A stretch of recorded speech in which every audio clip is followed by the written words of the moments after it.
MGT does not substitute for medical, financial, or legal advice.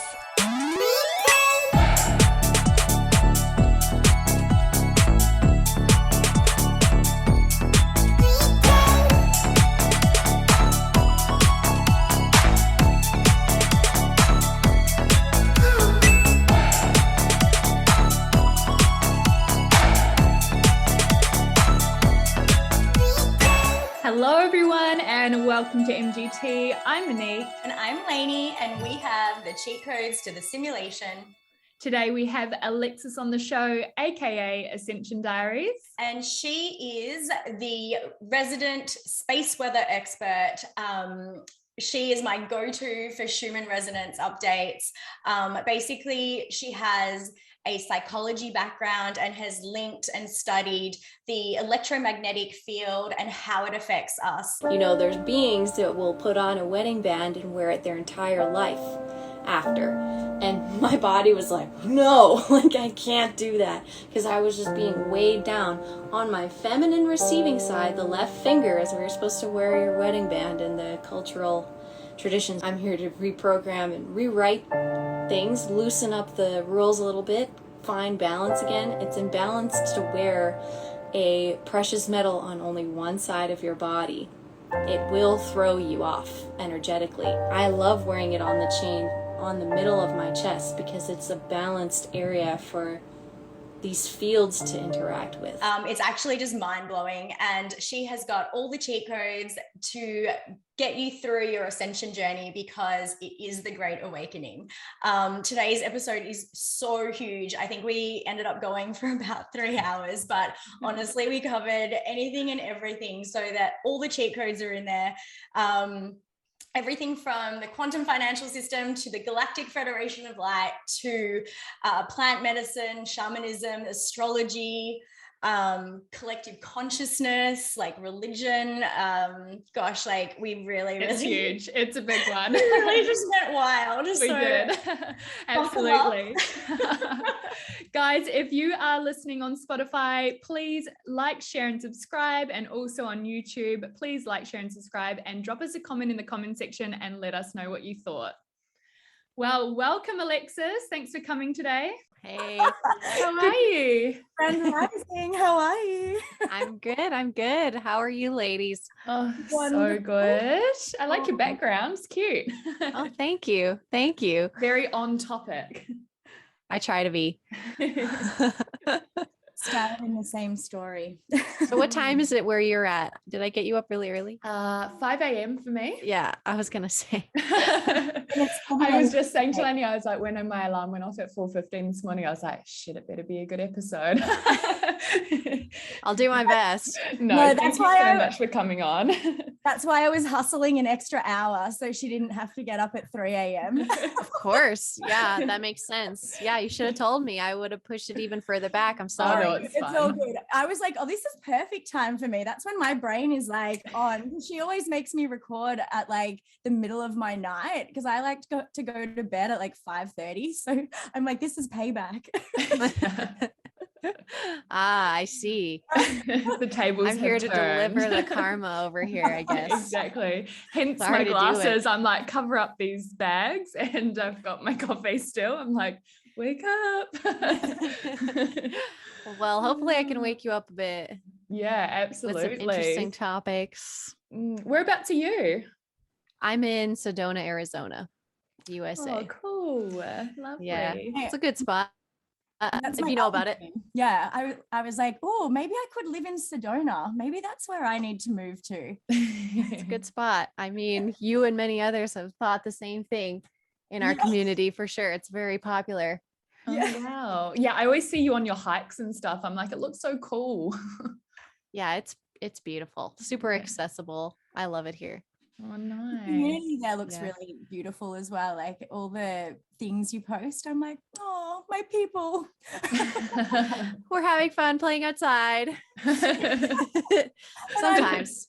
I'm in an Australian jail in Melbourne I know. where I don't even know. I feel like I've been locked up for about 1.5 years. So that's cute. Because you have been locked up for 1.5 years, babe. Right.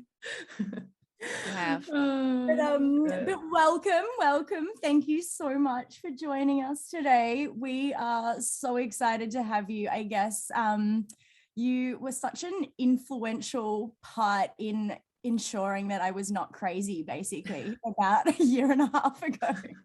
Good. So I'm eternally grateful. I remember stumbling upon your account, like you went live with Certified Health Nut, and I was like, Yeah. oh my gosh, like this is amazing. And you like just explained so much for me. And it was in terms of like bridging that science and woo-woo, I guess. And yeah, so welcome. Right. And we would love to hear your journey and how you came across all of this amazing knowledge. Sure.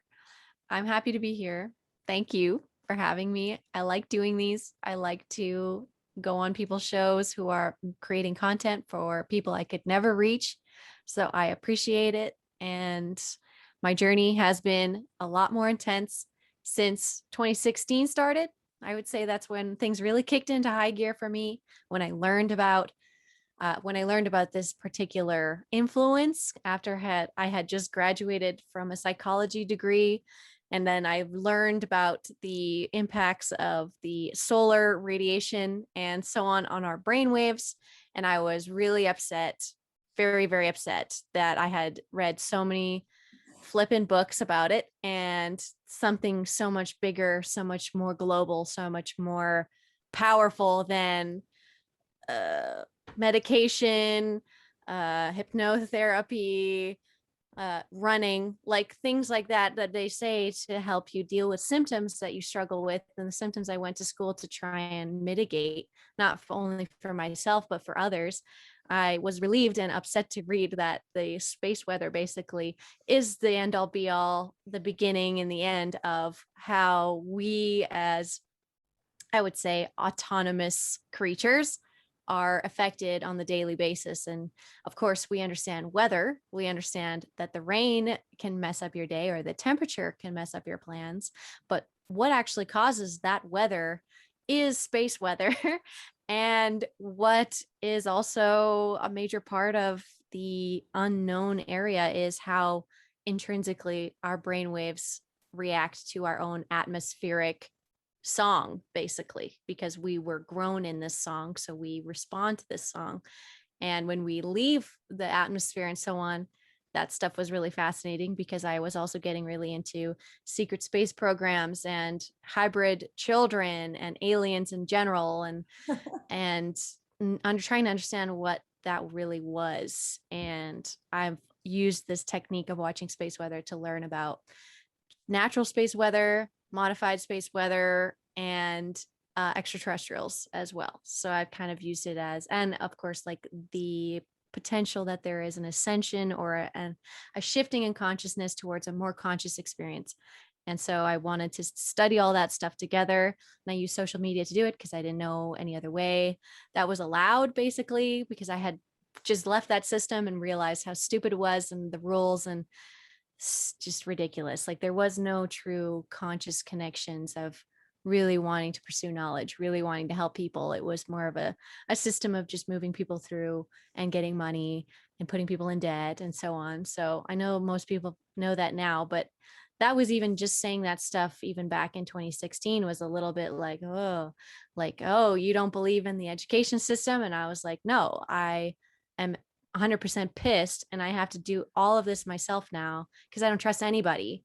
And I've learned now who I can trust. Yeah. I was like, I always give my parents shit for making me go to uni. I was like, I wasted 5 years of my life.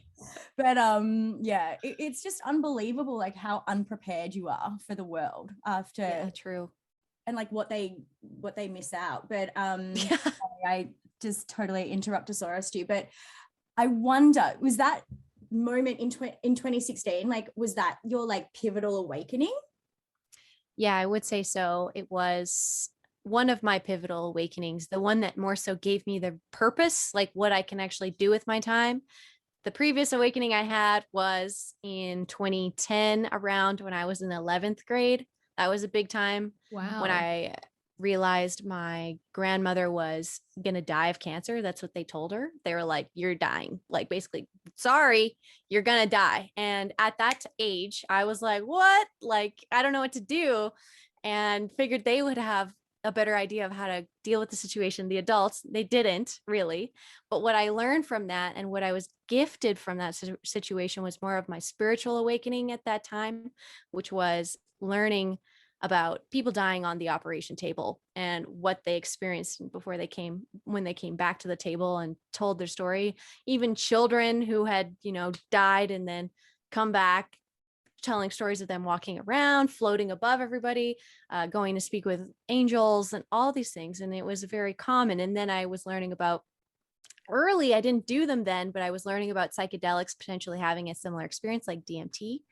And I also learned, again, I started feverishly looking online for aliens and trying to figure out aliens really bad. And then I found some online, and then I started seeing them in my room. And so I was like, okay, so I learned about mediumship. I learned about mediumship and I learned about ETs around the same time because it's similar experience. It's basically being able to perceive what what our eyeballs and ears can really capture in the electromagnetic spectrum. But you can see beyond that with your other senses that haven't been trained. And some people have been born into families and have been taught these things. Some people just read a book and they awaken those things. That was myself. I read a book about mediumship, realized that I wanted to do that. And I also started seeing the aliens, and it was like, okay, I'm learning how to deal with you guys because I know you're around me. I can tell, like I could feel it and I knew it. And then I started seeing them and I was like, okay, you're not allowed in here. You're not allowed around me like that. And I started making very strict boundaries. And that's also really healthy when you become a medium too, to have strict boundaries because spirits are basically everything. So it doesn't know whatever spirit you're going to get. Yeah. It's not as specific all the time with the language. And so I did learn more about that. And I learned about mortality and I learned about immortality at the same way. And then tried to bridge that into the psychology world. Didn't see much of an area for that as much. I learned of certain therapies, and I mostly learned how they learned how to mind control people. I learned how they learned and then how they were continuing to teach techniques to mind control people by just watching the behavior of fish and of rats. And it's honestly not that hard.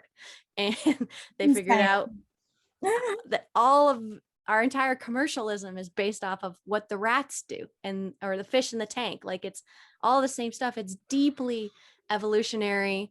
It's deeply ingrained in us.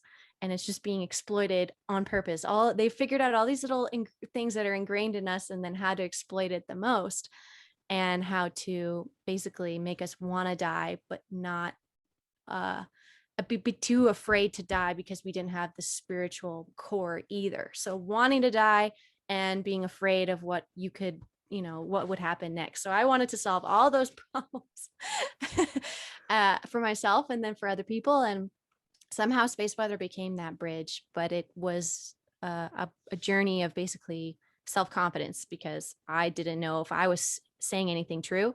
I needed true data from real people. And so social media gave me that. And then over the years, I just saw the patterns emerging, repeating it as like humbly and as like hands off as possible because I didn't want any responsibility either for guiding people the wrong way, but I didn't want to not speak as well. So it was like tiptoeing that also and becoming more psychic as well during the space weather influxes was fun. So I was like, okay, space weather does mean more consciousness. Space weather means I'm becoming more conscious.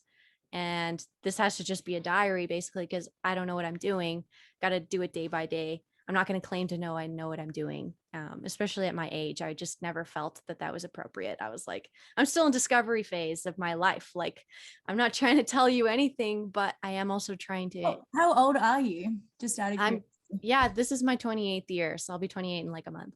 Oh, you're a baby. Oh, so yeah.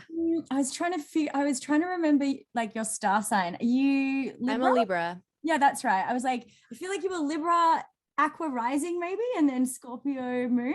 Is that right? Close. Yeah. I'm a Libra Scorpio cusp. I'm the 22nd of October. And I nice. have Aquarius moon, which is fun. Oh yeah. And or a Capricorn, depending on the system. And then I have a Aries rising or a Pisces rising compared to what system you like. But all of those signs do make sense to me. Yeah. For my personality a lot. So astrology has also been huge. And it's a science that's so important, but also weirdly, I think there's something off with it. And I don't know what that is. Potentially there's just more planetary bodies, or there's more, the timing of everything is not quite there all the time, because I feel like my soul knows it, but also it isn't fully bridging the systems that I'm seeing now. So, and now I've learned other cultures have their own astrology systems too. So it's starting to make sense, but yeah, no, it does work.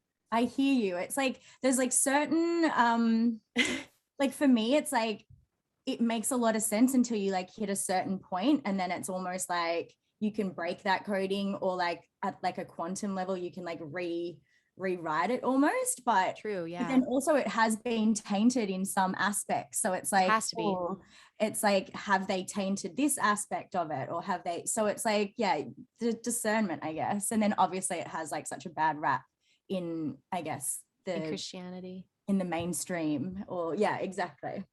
And it's funny because I even looked up those Bible quotes, and it's extremely vague and it doesn't specify. And then there's other parts of the Bible about watching the heavens too. So it's like, okay, I even went into the Bible, was like, okay, let me look. And the quotes and the translations are very weak. And so it's like, okay, it's a similar experience with many other quotes that are used a lot to judge other people, which is also in the Bible not to do. So it's like, yeah, a little confusing, but I'm grateful I didn't have those nails in my coffin too much when I was growing up. It was more of an observer role with religion, even though I was pushed to observe it quite a bit, actually. And I always was like, what the fuck? like sitting there like, yeah, making jokes in the pews all the time. And I was like, well, this is a joke. Like, you're kidding me. And then I never lasted, but the observational times were fun for me, not fun for the people I was with. But that happens. So that's also nice for social media, because it's all consensual, really. Like, you can consent to consume it or not. And that's a big part of something I learned about spiritual awakening too, is that you cannot give too much to somebody. It's like a rule of 10%. I've learned you can give them 10%, like in a conversation where a person can't just log off when you're in face to face. Give them 10%. If they don't want any more, they'll tell you, like their body will tell you, and you're like, okay, and you're good. But you're allowed to give like that 10. You're allowed to plant that seed over there for a minute. And but social media is great, but it's sketchy, but I grew up with it, so I know the sketchiness of it 100%. It's easy.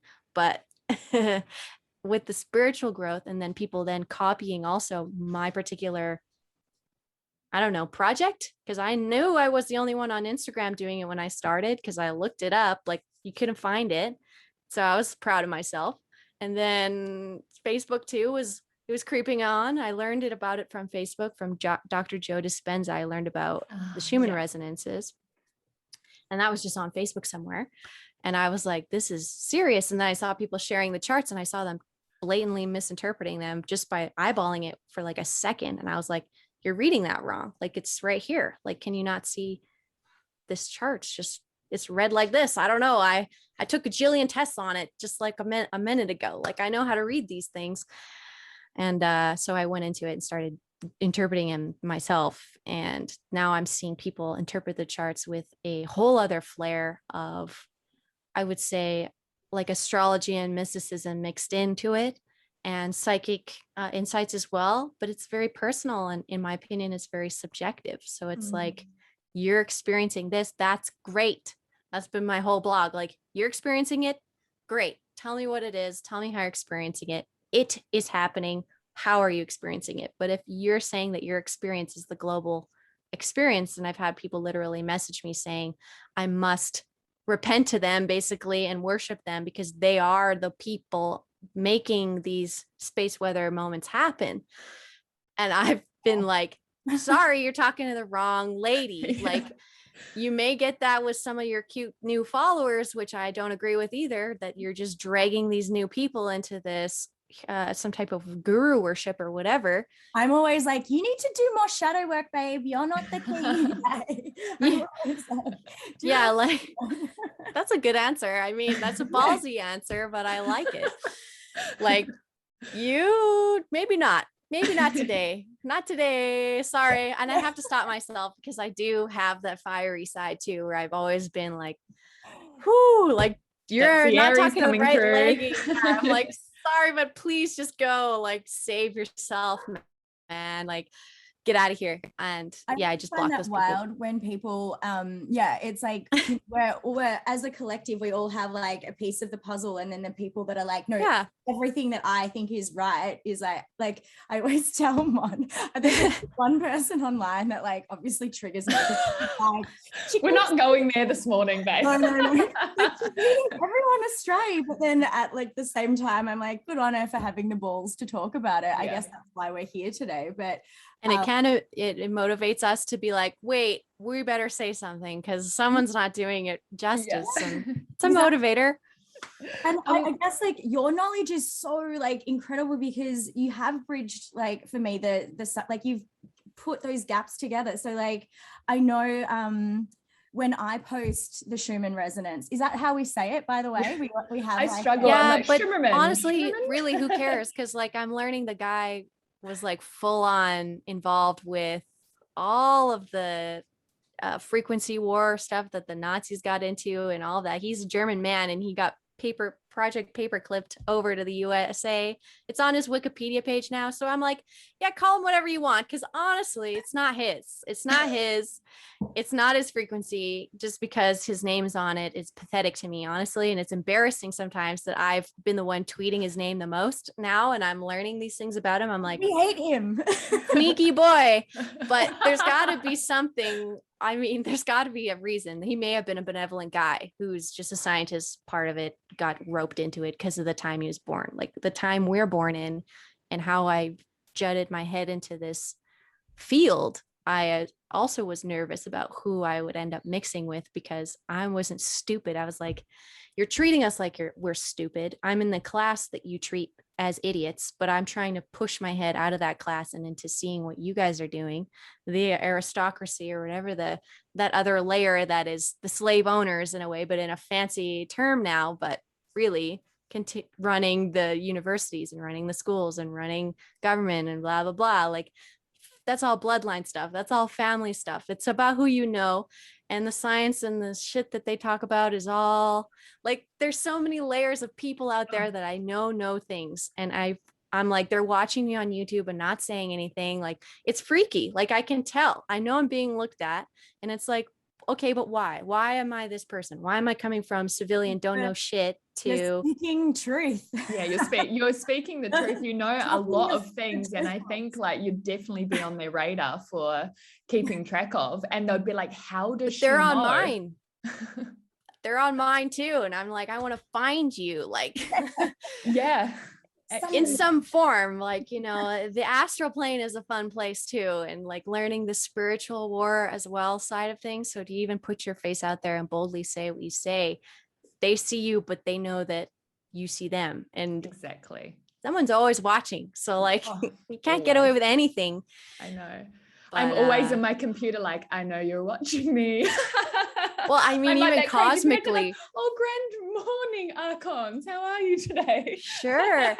And they're like, let me learn something, because obviously I'm not getting it or I'd be winning. And you're like, sit down, like, thank you.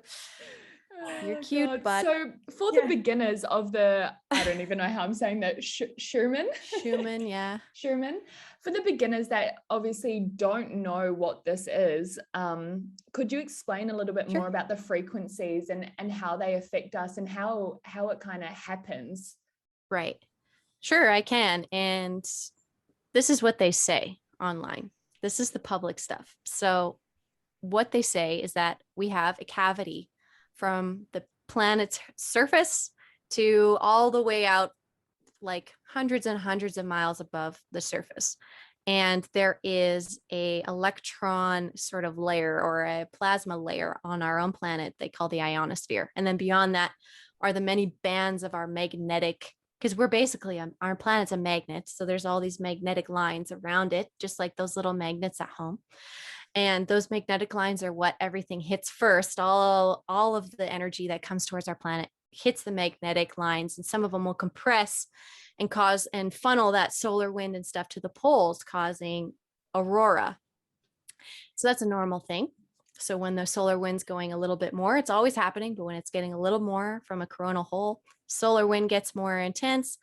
The layer of our ionosphere and our planet starts to compress on itself and funnel in more energy and create aurora. But what also happens is lightning, which is actually extremely complex process, because I tried to look it up and teach it, and I gave up because I was like, actually don't quite fully even grasp this. And I think that's on purpose. Like the way it was taught was a little unclear. And that is another area where like, okay, this should be easier than I think it is. So, but the lightning discharges that happen, it's like 5 or 3,000 discharges a second on Earth. Like it's a very active electrical ball, that this whole cavity of our atmosphere basically. And so these constant strikes of lightning, which is just energy basically grounding from space, and it's grounding into our cavity and grounding into the planet. And that is the background hum of the Schumann resonance, is this constant electrical, the lightning hitting. And so it's kind of like a bell being hit over and over and over, and this, the vibration of the bell, because of the shape of the Earth and the shape of that cavity, is the Schumann resonances. It is this scale of notes that happens in other planets with a surface and with an atmosphere. They have their own scale. They have their own notes. And so ours seem to be 7.83 hertz is the first one. And then it basically goes around the planet, hits itself, doubles. So it goes to a 14 hertz. So that's the next note. And then the next note is 21. The next note is like 24, 25. And there's a couple other, and it maxes out, it kind of dissipates around 60 hertz, but there's like 6 or 7 notes in there basically. The first one's the most potent, and the first one is also in our brain. All of them are in our brainwave range as well, which is the best part. So when the 7.83, that's constantly humming, constantly happening, that's the average. That is our theta to alpha range brainwave state, which is kind of waking up out of the dream, kind of being in a wakeful, restful state. That's sort of that brainwave state. And if you get into alpha properly, you can start visualizing and kind of almost falling asleep sitting up, or like when you're meditating and you start to see almost like a dream playing out in your face. It's that kind of state. So that's our normal state as a human. That we're just kind of walking around, nothing to really do, nothing to really survive. We're just seeing and perceiving, and that's the Earth's normal state, and that's our normal state too. So, but sometimes when we're sleeping, that stuff cranks, and when our brain waves are slow, some people wake up because the bell, or Earth's bell just got hit, and it's like waking us up to that waking state. But day and night, when the sun's shooting, daylight at one side of the planet, the ionosphere is thicker, there's more complexity to it. And the other side is sleeping, it's weaker, there's less complexity to the atmosphere when it's not getting hit with the sun. And so sometimes we will see data even from the daytime in Russia, which I follow a Russian chart. And the Russian chart is getting extra, during their day, they're getting extra hits of energy. So they're getting direct hits in a way from the sun potentially, and just extra boosts from solar flares and so on that could be happening. And those things will wake people up on the other side of the planet, which is amazing. And what a lot of the scientists have come up against, who talk about but dismiss the Schumann, have said, well, it's all local. Like you can't make this a global issue. And it's like, all my data has shown me that it can. So all that Russia data I'm getting is waking Americans up consistently. So what the heck? Like, when you say waking up, do you mean waking up physically out of bed, or physically waking up? Okay. Yeah. Waking up out of bed, like sweating, heart racing, like what is that? And then they look on the charts, and there it is. Like it's been doing my job for me. I haven't had to push this. Like just give people the tools and then check it themselves and see if you're really tapping into something. And they are like, it's real. And then what you take from that, that's the subjective experience a lot of the time, but the real biological, physiological thing seems pretty consistent with people. And then, other notes get hit at other times. And usually it's a gradual release of energy from the first note to the rest. But sometimes the fourth note is the loudest. And I'm like, that makes no sense. It makes no sense to me with how this bell works. So it looks to me like something is stoking that frequency that's unnatural potentially. And why? And why is it in our brainwave states? I'm witnessing our brainwaves being poked and prodded all day just by watching a 0 to 40 hertz chart feed go every hour update. And I'm looking at what's happening between those frequencies, how amplified they're getting. And I can literally tell you what your brain would likely be doing during that time. And it's pretty simple. But the simplicity of it is also scary too, because again, it is 2021 and you look up these terms on even Wikipedia, which isn't the truth either, but they're saying, oh, it's discovered, this stuff has been discovered in the 1800s, like even earlier and earlier. And this technology, Tesla knew about this stuff. Tesla in harnessed this stuff, like was working with free energy just by harnessing this cavity that's lightning shocking itself all day long. Like it's free energy, don't have to pay for it. The sun is doing it to us all day. Might as well make that work for us. But instead they just like twisted it all and started using this information to shoot radio waves off of our ionosphere and bounce things off of it and attack people underground. You can even attack people with this technology easy. You can boil water underground. And you can basically boil people's brainwaves. Like you can just shoot it over a country you don't like, and everyone there is going to have a really bad day. It's so easy. Like the technology that they're releasing online is insane.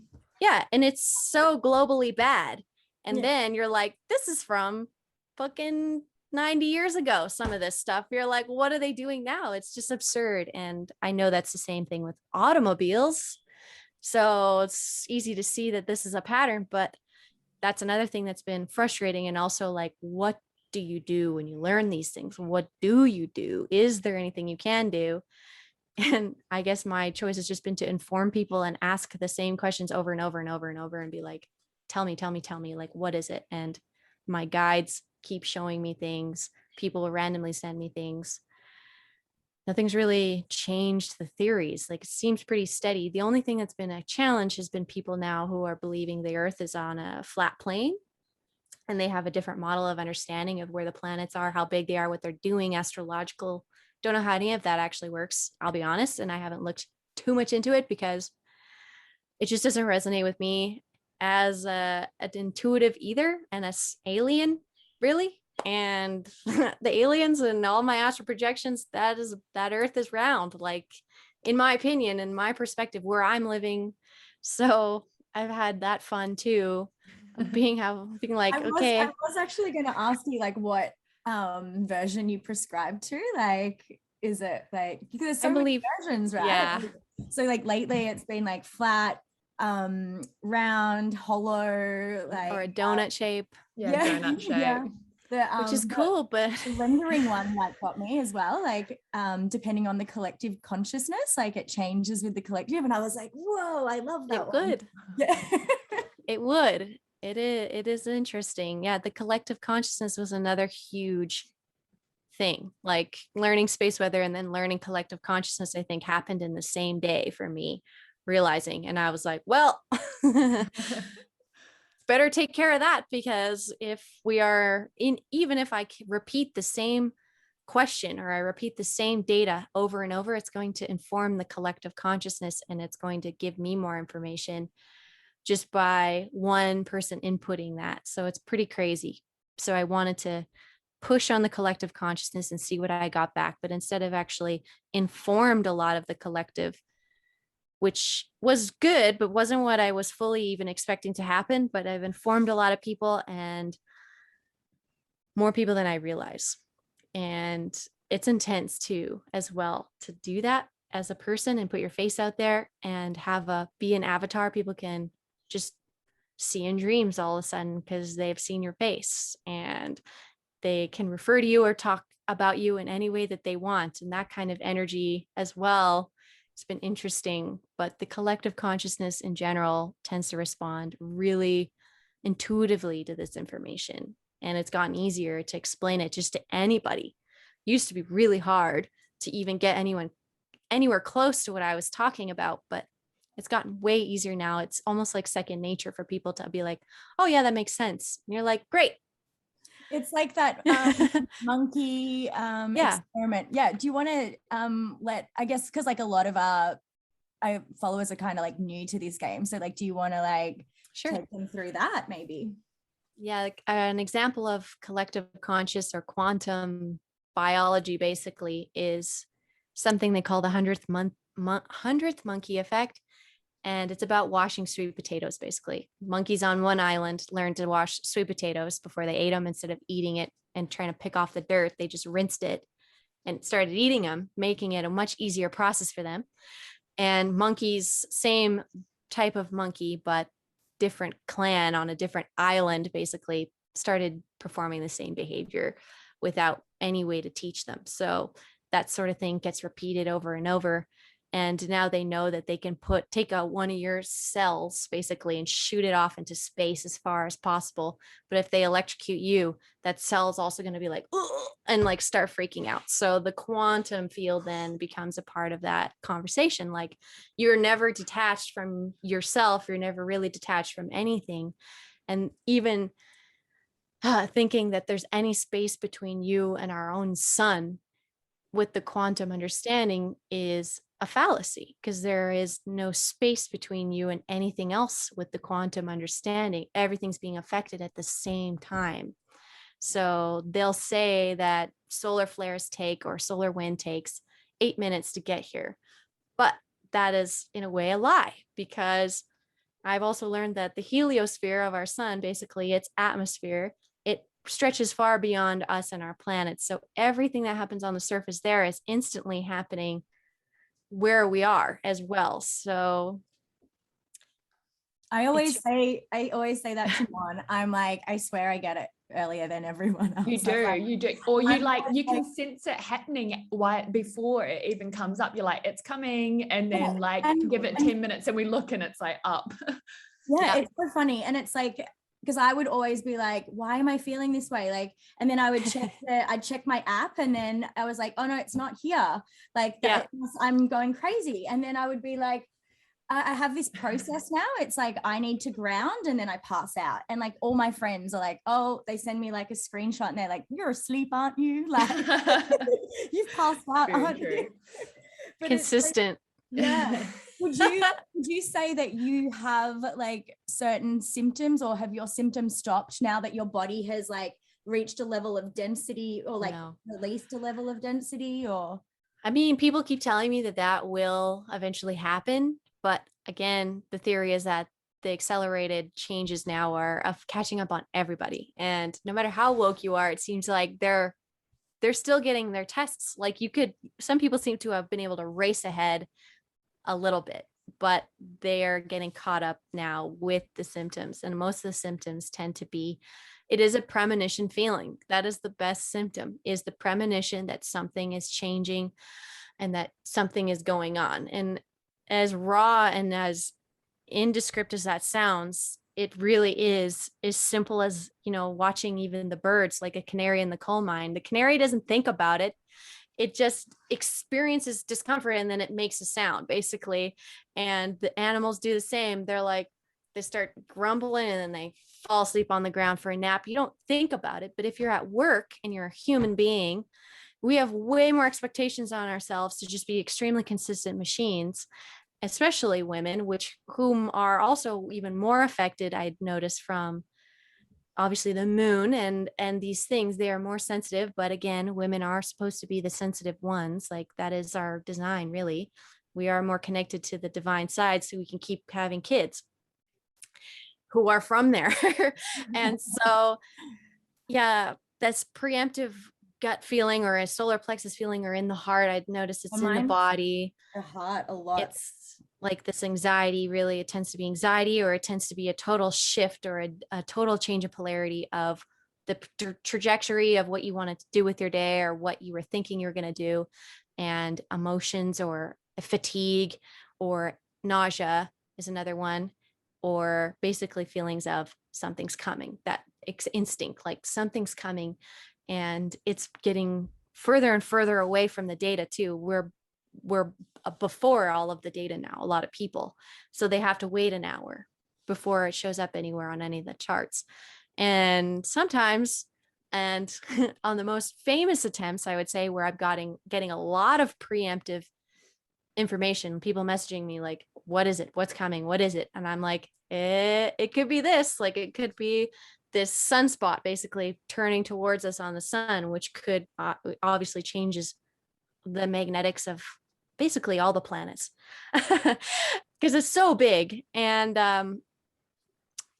what was I going to say? The magnetic shift, you pass out, people are expected to work through these days. Most people go home sick, people go home early a lot of the time. People had to change their careers completely because they just can't take it anymore. They're inconsistent.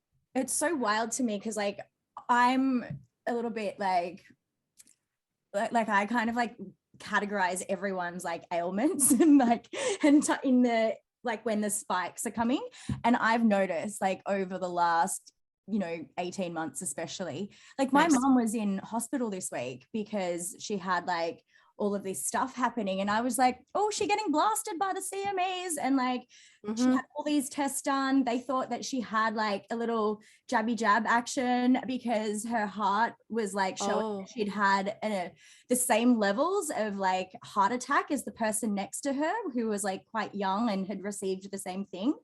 And so they were like, oh no, are you sure you haven't had it? And she like, they did all these tests and then she was completely normal and they released her the next day. And I was like, told you were getting your ascension symptoms. Like, and this is the thing, so many of my friends have like over the last years. And like even myself, like in May last year, I think it was May, when there was like it was like eclipse season, and it was just like 2 weeks of like, I kept driving myself to hospital being like, okay, I'm dying. Like, I can't see. This is like, I'm having a heart attack. Like, and that's awful. Come back completely perfect like the whole time, and they were just like, oh, you're like a hypochondriac or whatever. And I'm like, but I literally can't stand up off the ground. Like I cannot, like, and it's just insane. And then once you put the 2 and 2 together, you're like, oh, okay. And then you can like manage your symptoms. Like, what would you say for yourself? Like, what do you do when you're about to get blasted? I would say I never fight it, and I've made my lifestyle so I don't have to fight it, so I can be a good, I would say, journalist in a way of this too. Is so I've kind of surrendered to it, and I've made this my position in the collective as one of the sensitives that can help new sensitives basically not fear what they're going through, because like you, I've had pretty much any symptom you can think of, and to intense degrees where you're like, okay, like almost panic, but I am more afraid of going to the doctor than I am of pretty much anything else. So I've always been like, I'm gonna die this way. Like this is it. I'm dead, or it's gonna get better. And so, especially now, that's the same as me. I'm like, I ain't going to the doctor. I'm gonna live through this. Honestly, or that's it. I don't know why I spent so many times going to the doctor, because it was always made me worse before they made me better as well. And it was always like, oh, do you know what? I'm just going to write it out at home. Like, yeah. And the symptoms, especially the one you mentioned about not being able to get off the floor, is one that I've noticed that actually is correlating to extremely good ascension vibes. Like those are when there's the good stuff coming in, is when you can't get off the floor. And as I've had the most eye-opening visual experiences, third eye experiences, crown chakra experiences, kundalini awakening experiences during those moments where I was having space weather symptoms. And usually it's related to the eclipses as well. The seasonal changes are a religious experience, is something I've learned. It is one of the truest religious experiences of being a human on earth, because it is one of the most potent energetic shifts that happens is the equinoxes, basically. it's incredible. And so it's really also brought me to a spiritual practice of almost being an earth religion, like the religion of earth, religion of being in the Milky Way galaxy, even. Like there is a true spiritual connection to the natural shifts that are happening, that way more coherent, way more understandable, way more predictable even too. And you know, you can take it easy on those times. And but yeah, symptoms have been really bad where people are getting those migraines where they can't see. They're getting violently ill for days, like they can't keep anything in, can't keep anything down. But learning also shamanism has I've also interwoven into this process, and I think is saved my life as a person. And their herbal medicine use has, I can't even tell you, like it's been integral. I can't deny it. Some days I want to, even where I'm like, but it doesn't do justice to the medicine and to the spirit of the medicines that are obviously here to help us through this. And why so many people, especially in our age group, are also really going into plant medicine use. A lot of people, and shamanism and queen. plant medicine queens. Yeah, you guys obviously. So huge thing. So one of the only things that's ever made me feel better and has kept me trucking and kept me aware and almost gotten me out of this. I would say it almost helps move your vibration slightly out of the way to be more of an observer instead of more of an experiencer. And as a sensitive, airy fairy being, sometimes that's the best option. So for me, because I don't have a lot of earth in my chart, I have a harder time grounding this stuff, and it's not my skill. I'm a talker, I'm a seer, I'm an upper chakra kind of person. And lower chakras are great. I love them and I'm very in tune with them, but they are very sensitive too. And when they start getting screwed up, I give it its time. And then I'm like, all right, I experienced that long enough.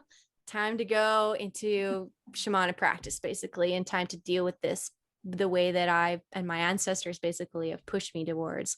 And it's weird to, in a way, try and scoop all those terms together, but none of them would exist for me without the others, like space weather, psychology, spirituality, shamanism in a way, and nutrition. And it's weird because food, I always thought it was going to be food, but it's not. It's weird. Food is a strange one. And I've done the most circle backs with food behaviors than I've done with any other behaviors. And the body and its density and what's actually changing, they say, and I understand that light codes your DNA, photons code your DNA, and photons are all being emitted from our sun all day, like all day. So our DNA is constantly being updated and changed. But when we're getting a huge pile of protons, that's when I feel like people get ungrounded. They can't ground the energy. Their nervous system gets really shot. And that's what plant medicine is good for too, is keeping your nervous system on track, it seems like.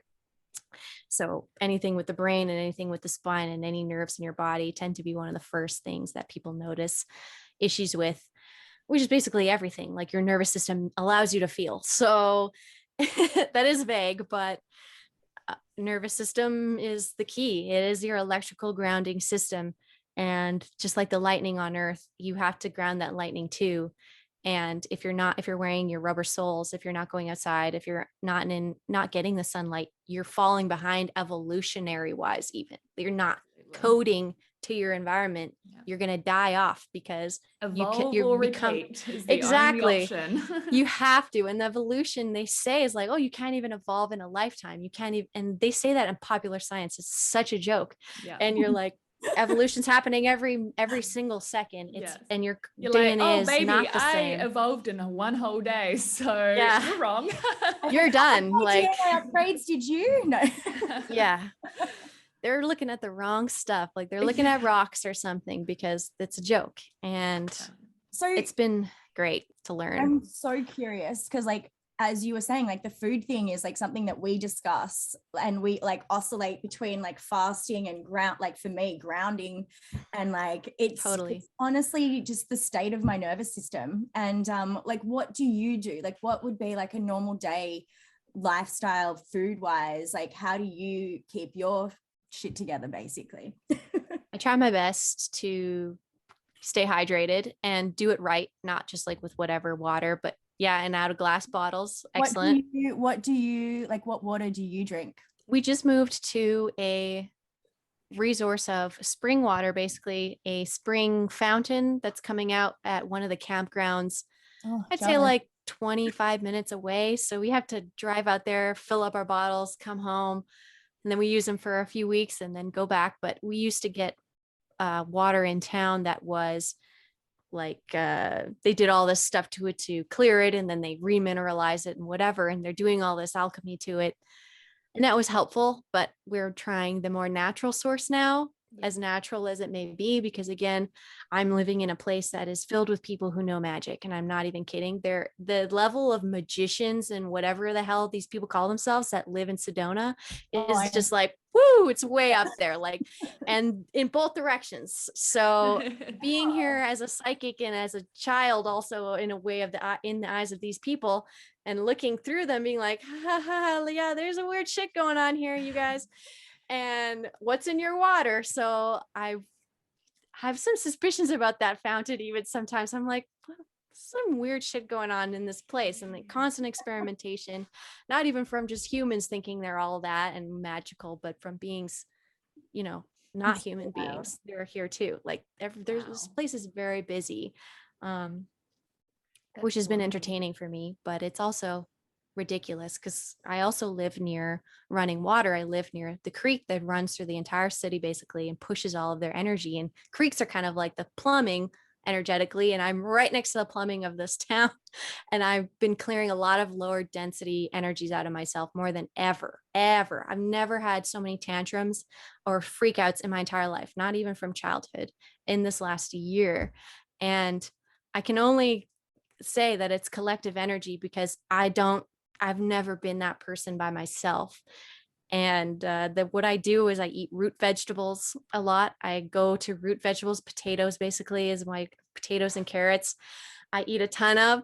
I eat a lot of grains as well. And I eat light. I'm picking all day long. I eat and snack all day with fruits and grains and meats and everything. But then I also and I've had to track my hormonal cycles now because I'm tracking space cycles and my hormonal cycles now because of how I eat with them. And I have to argue with my partner who's like, why are you eating that? And I'm like, you don't understand. Like, I'm going to die if I don't eat this. It's not worth it for me. Like the zit is going to be worth it because I feel like my nervous system doesn't know what else to do. And I'm pulling in all of these mechanisms from my like a teenagerdom and before of whatever, eating just for fun, and those things are surging back into my life. And if I don't eat that thing, like it's like I'm gonna have a psychological break. And I eat that thing and it's like I feel better. I've reincorporated that part of myself with this awareness, and it doesn't bother my body at all. And there's days like that too where I call it what do we call it? It's like spirit food or like 5D food, and it's like 5D eating, where you could literally eat whatever the hell you want. And it's like vaporizing into plasma in your stomach. Like it's not the same. It doesn't feel the same. Some people have that experience when they're on mushrooms too, is they have this heightened experience. They don't even really want to eat, but they'll eat, like they'll graze or they'll eat something they shouldn't or whatever. And it's totally fine. Or, you're at a holiday or at a festival and your vibes are really high. You eat something you don't normally, doesn't bother your system. Yeah. And I've noticed that happening a lot. And it's like I'm grounding with behaviors and stuff that the woke community is like, no, you don't drink a beer to ground yourself. And I'm like, I have to, like, that's the only choice for me. It's the only thing that's not going to make me feel like I'm going to throw up. Like I need this. And I've had to have that conversation so many times and defend myself so many times, but then they go ahead and do it. And they're like, oh, wow, I feel a beer was a good choice today. And you're like, yeah, 3 solar flares and a beer, like just like figure it out. Exactly. Like find your place, like do whatever you need to do. And that's where I'm at right now. It's a little bit out of survival mode because we didn't have a lot of, I would say, funds to work with to really feed ourselves like the best of the best that you could when I was really starting all this. to break out of the matrix, you have to basically give up everything and figure your way. And it's not an easy journey to find your way without giving up your sovereignty to a company or to a business or someone telling you what to do. So that was fun. So all of these things are also emotional, and it pulls out a lot of emotions. Like when you're not feeling good, your emotions start to come up too, and trauma from your past starts to come up. And that's a big part of this as well. That's been fun, but also painful. And to do it publicly as well has been my joy, in a way, to like be like, I'm suffering as well. Like I'm not special. I also had a shitty day, and I feel better talking about that and knowing people knowing that about myself too, because I get so mad when people try and say I'm better than them or know more than they do, because I get mad because I don't want to be seen that way. I'm trying to find people who know better than me. Like I need help. I'm figuring it out.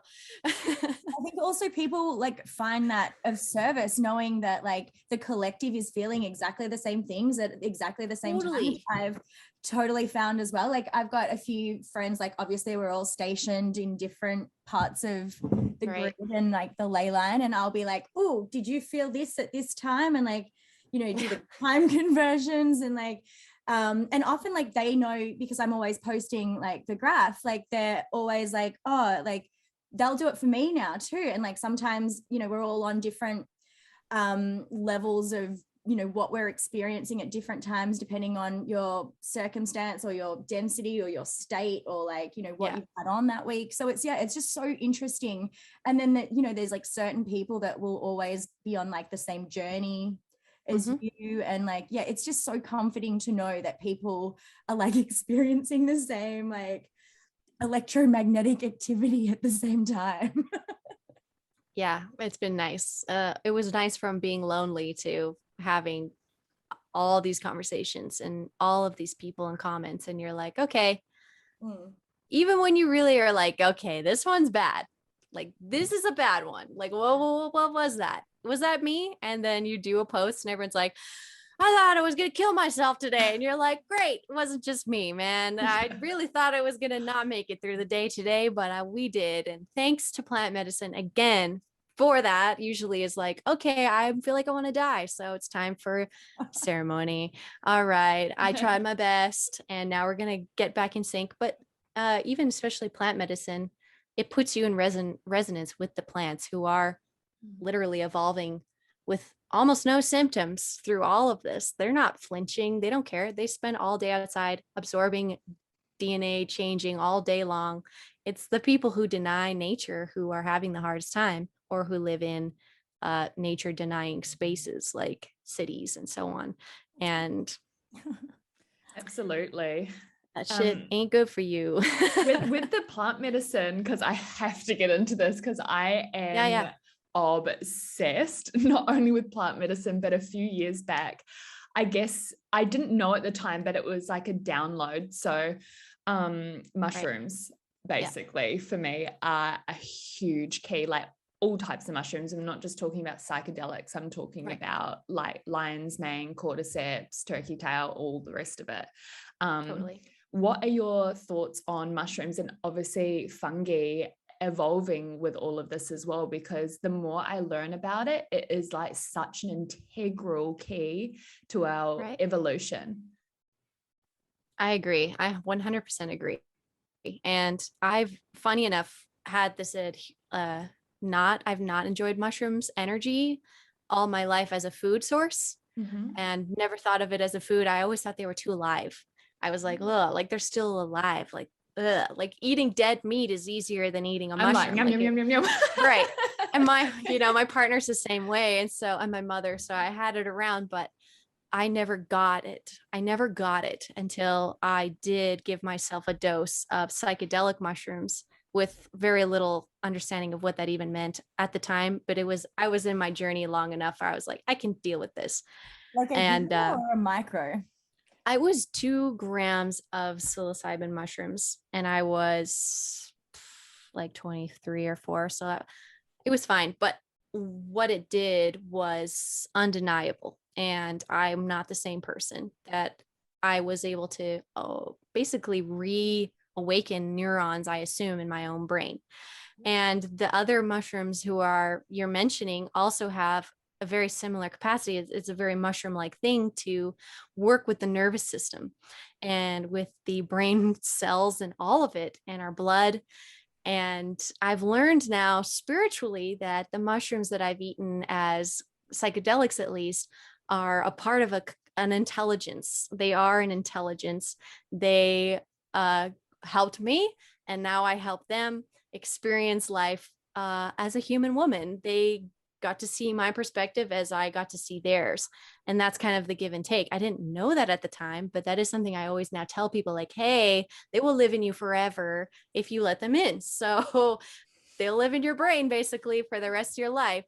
And so I'm so surprised I still look like a woman at this stage. I should be a fucking mushroom. well, you're great. Like, you came here, you knew the plan. Like, you were like, we're working together, Mushroom Collective. And I assume, and yeah, it's been great for you.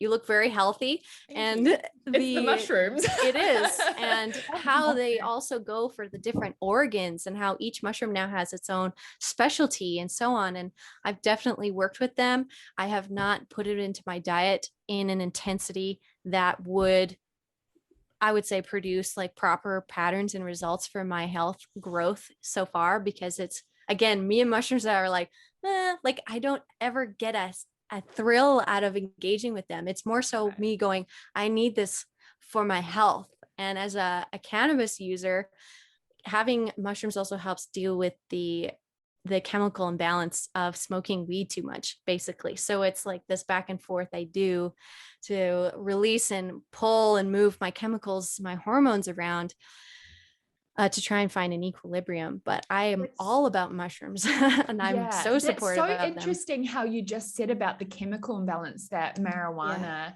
when you smoke, it happens. So I used to be a marijuana smoker.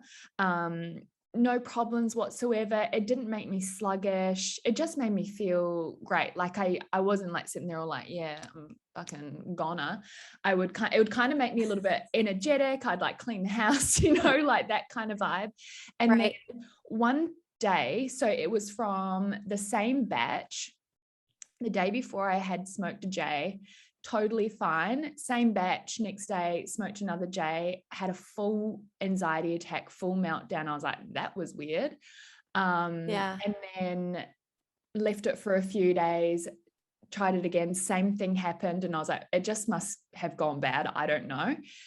Left it for a month or so, was with some friends, had like just a little bit, same thing happened. And I was like, holy shit. So I asked my mum, I was like, Mum, like this is happening, because she knows like all about marijuana and like plant things as well. And she was like, it's the chemical balance in your brain isn't receptive to the marijuana anymore. Like you've had a shift.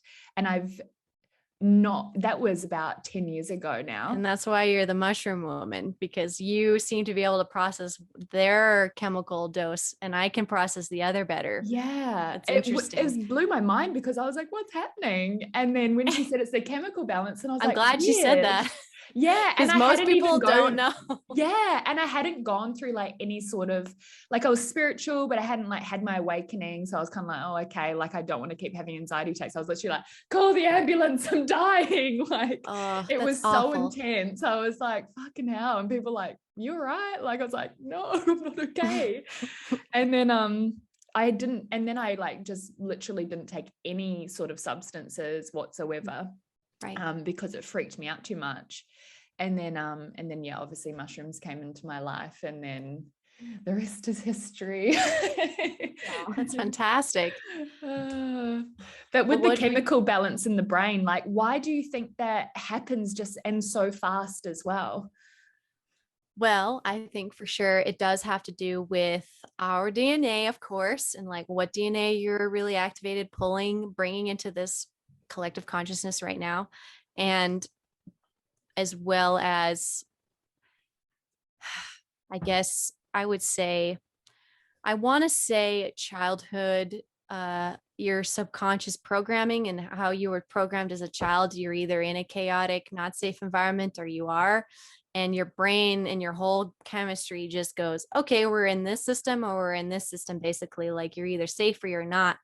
And I always thought that I was in a safe place, but I've learned now that I was subconsciously and like on a unspoken level not safe, and I was not well, and I may have been drawn to the chemicals that are offered in cannabis because they were able to kind of break me out of that depressive state, in that blocked state. And it was for me a more heart opening, a more, upper chakra opening thing, and fed me those chemicals I think that I just wasn't getting based off of just years of anxiety and feeling, fight or flight. So potentially, I don't know how your upbringing was, but maybe you were in a safer environment. So when you get those chemicals, you're like, whoa, I already have a very complex system of processing these chemicals, using these chemicals, and to have more was very off-putting for you. And maybe you did need and I'm pretty sure, what is it is it dopamine, or I think it's serotonin that the psilocybin mushrooms make? Is serotonin they produce or help with the serotonin production? Yeah, I think that's correct. Yes. Yeah. And I think I just wasn't getting, I think dopamine is then, I think what cannabis tends to go towards potentially. Yes, And I don't think I was getting enough at all, dopamine at all. I was very dull growing up and not connected. And but then I started waking up, and it was that disparity was, I think, why cannabis came in, because it was so hard for me. And then mushrooms came in and totally showed me the world. It basically unhinged my chains. Like cannabis freed me in a way to be more myself and be more free and not afraid. But the chains that were on me, that I had on myself about what I was supposed to do with my time, my energy, and my body, all of that, when I had my trip, basically was like, you're doing it completely wrong. All this shit that you're putting yourself in a cage with is an illusion. Like, you don't need this. And my confidence boosted huge. And that is, I think that serotonin too is kind of like that confidence boost. Like, I don't need to listen to what other people want me to do. I can do it myself. Like I've got this. And I never felt such a boost in confidence. And now the two of them together help me in a way stay grounded, stay harmonically balanced to a degree. And I want to move away from them eventually. Like, it would be ideal to not have to engage with these things and be fine. But I haven't figured that out yet. And I'm okay with that. I know as well as I age, my brain is still developing. I'm still my body's still aging. Like, it's still going through stuff. And even as if I ever get pregnant and become a mother, my brain and all that shit's going to change again. So women go through all these metamorphic situations with their chemicals so much more than men do. And so much. Like, it's really fascinating. Like, it's crazy. And they can't even fathom how to relate to that. And of course there is ways for them to understand, but that has not been the goal of education.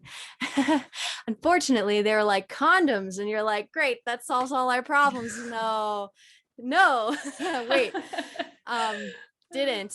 And that was rough. But yeah, the chemical side of it is something that fascinates me, because that's where a lot of the medications are scooping up business, basically, and are pulling people out of sync with their chemicals even more than they would be without it sometimes. And so I'm glad that you're into it and talking more about it, because I need to know more about it too. I don't even know all I should know. I feel like about it, and I'm just doing it myself and giving people advice on the side.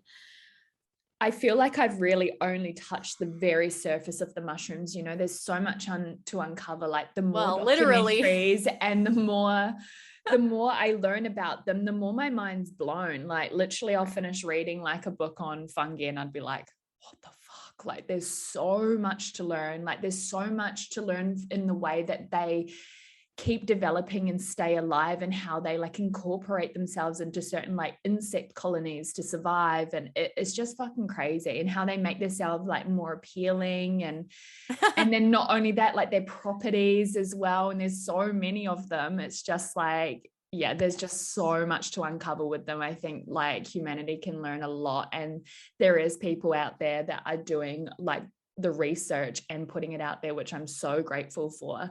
Like not even in just psychedelics, but like I said, in those other, like, I guess, healing mushrooms, the ones like the cordyceps, the chaga, all of those. There's so much to uncover with that as well. So watch this space. I know there's more coming. Well, I have a book actually someone gave us where they basically explain how most of the stories in the Bible are actually talking about mushrooms or something. And No it's like way. this whole book. And it's a similar deal. Like if you imagine they've been watching the stars, actually there's a quote about astrology being like, billionaires use astrology, millionaires don't, billionaires do.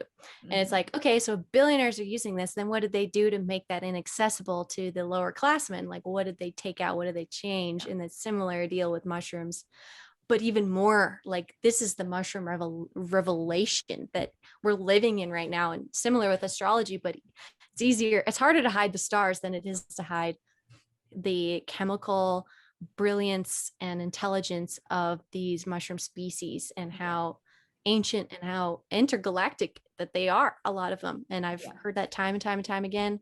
I know somebody who actually passed out in the bathtub while on mushrooms, psychedelic, and the mushroom collective embodied her body, stood up, walked around. He had to teach her partner had to teach it English, teach it how to speak again, teach it how to speak somehow while he's also on mushrooms, trying to teach her how to speak again. She's clearly not in her body, and talked to this thing and answered so many questions about what it's like to be human and what it's like to be a mushroom that's intergalactic and what they're really doing here.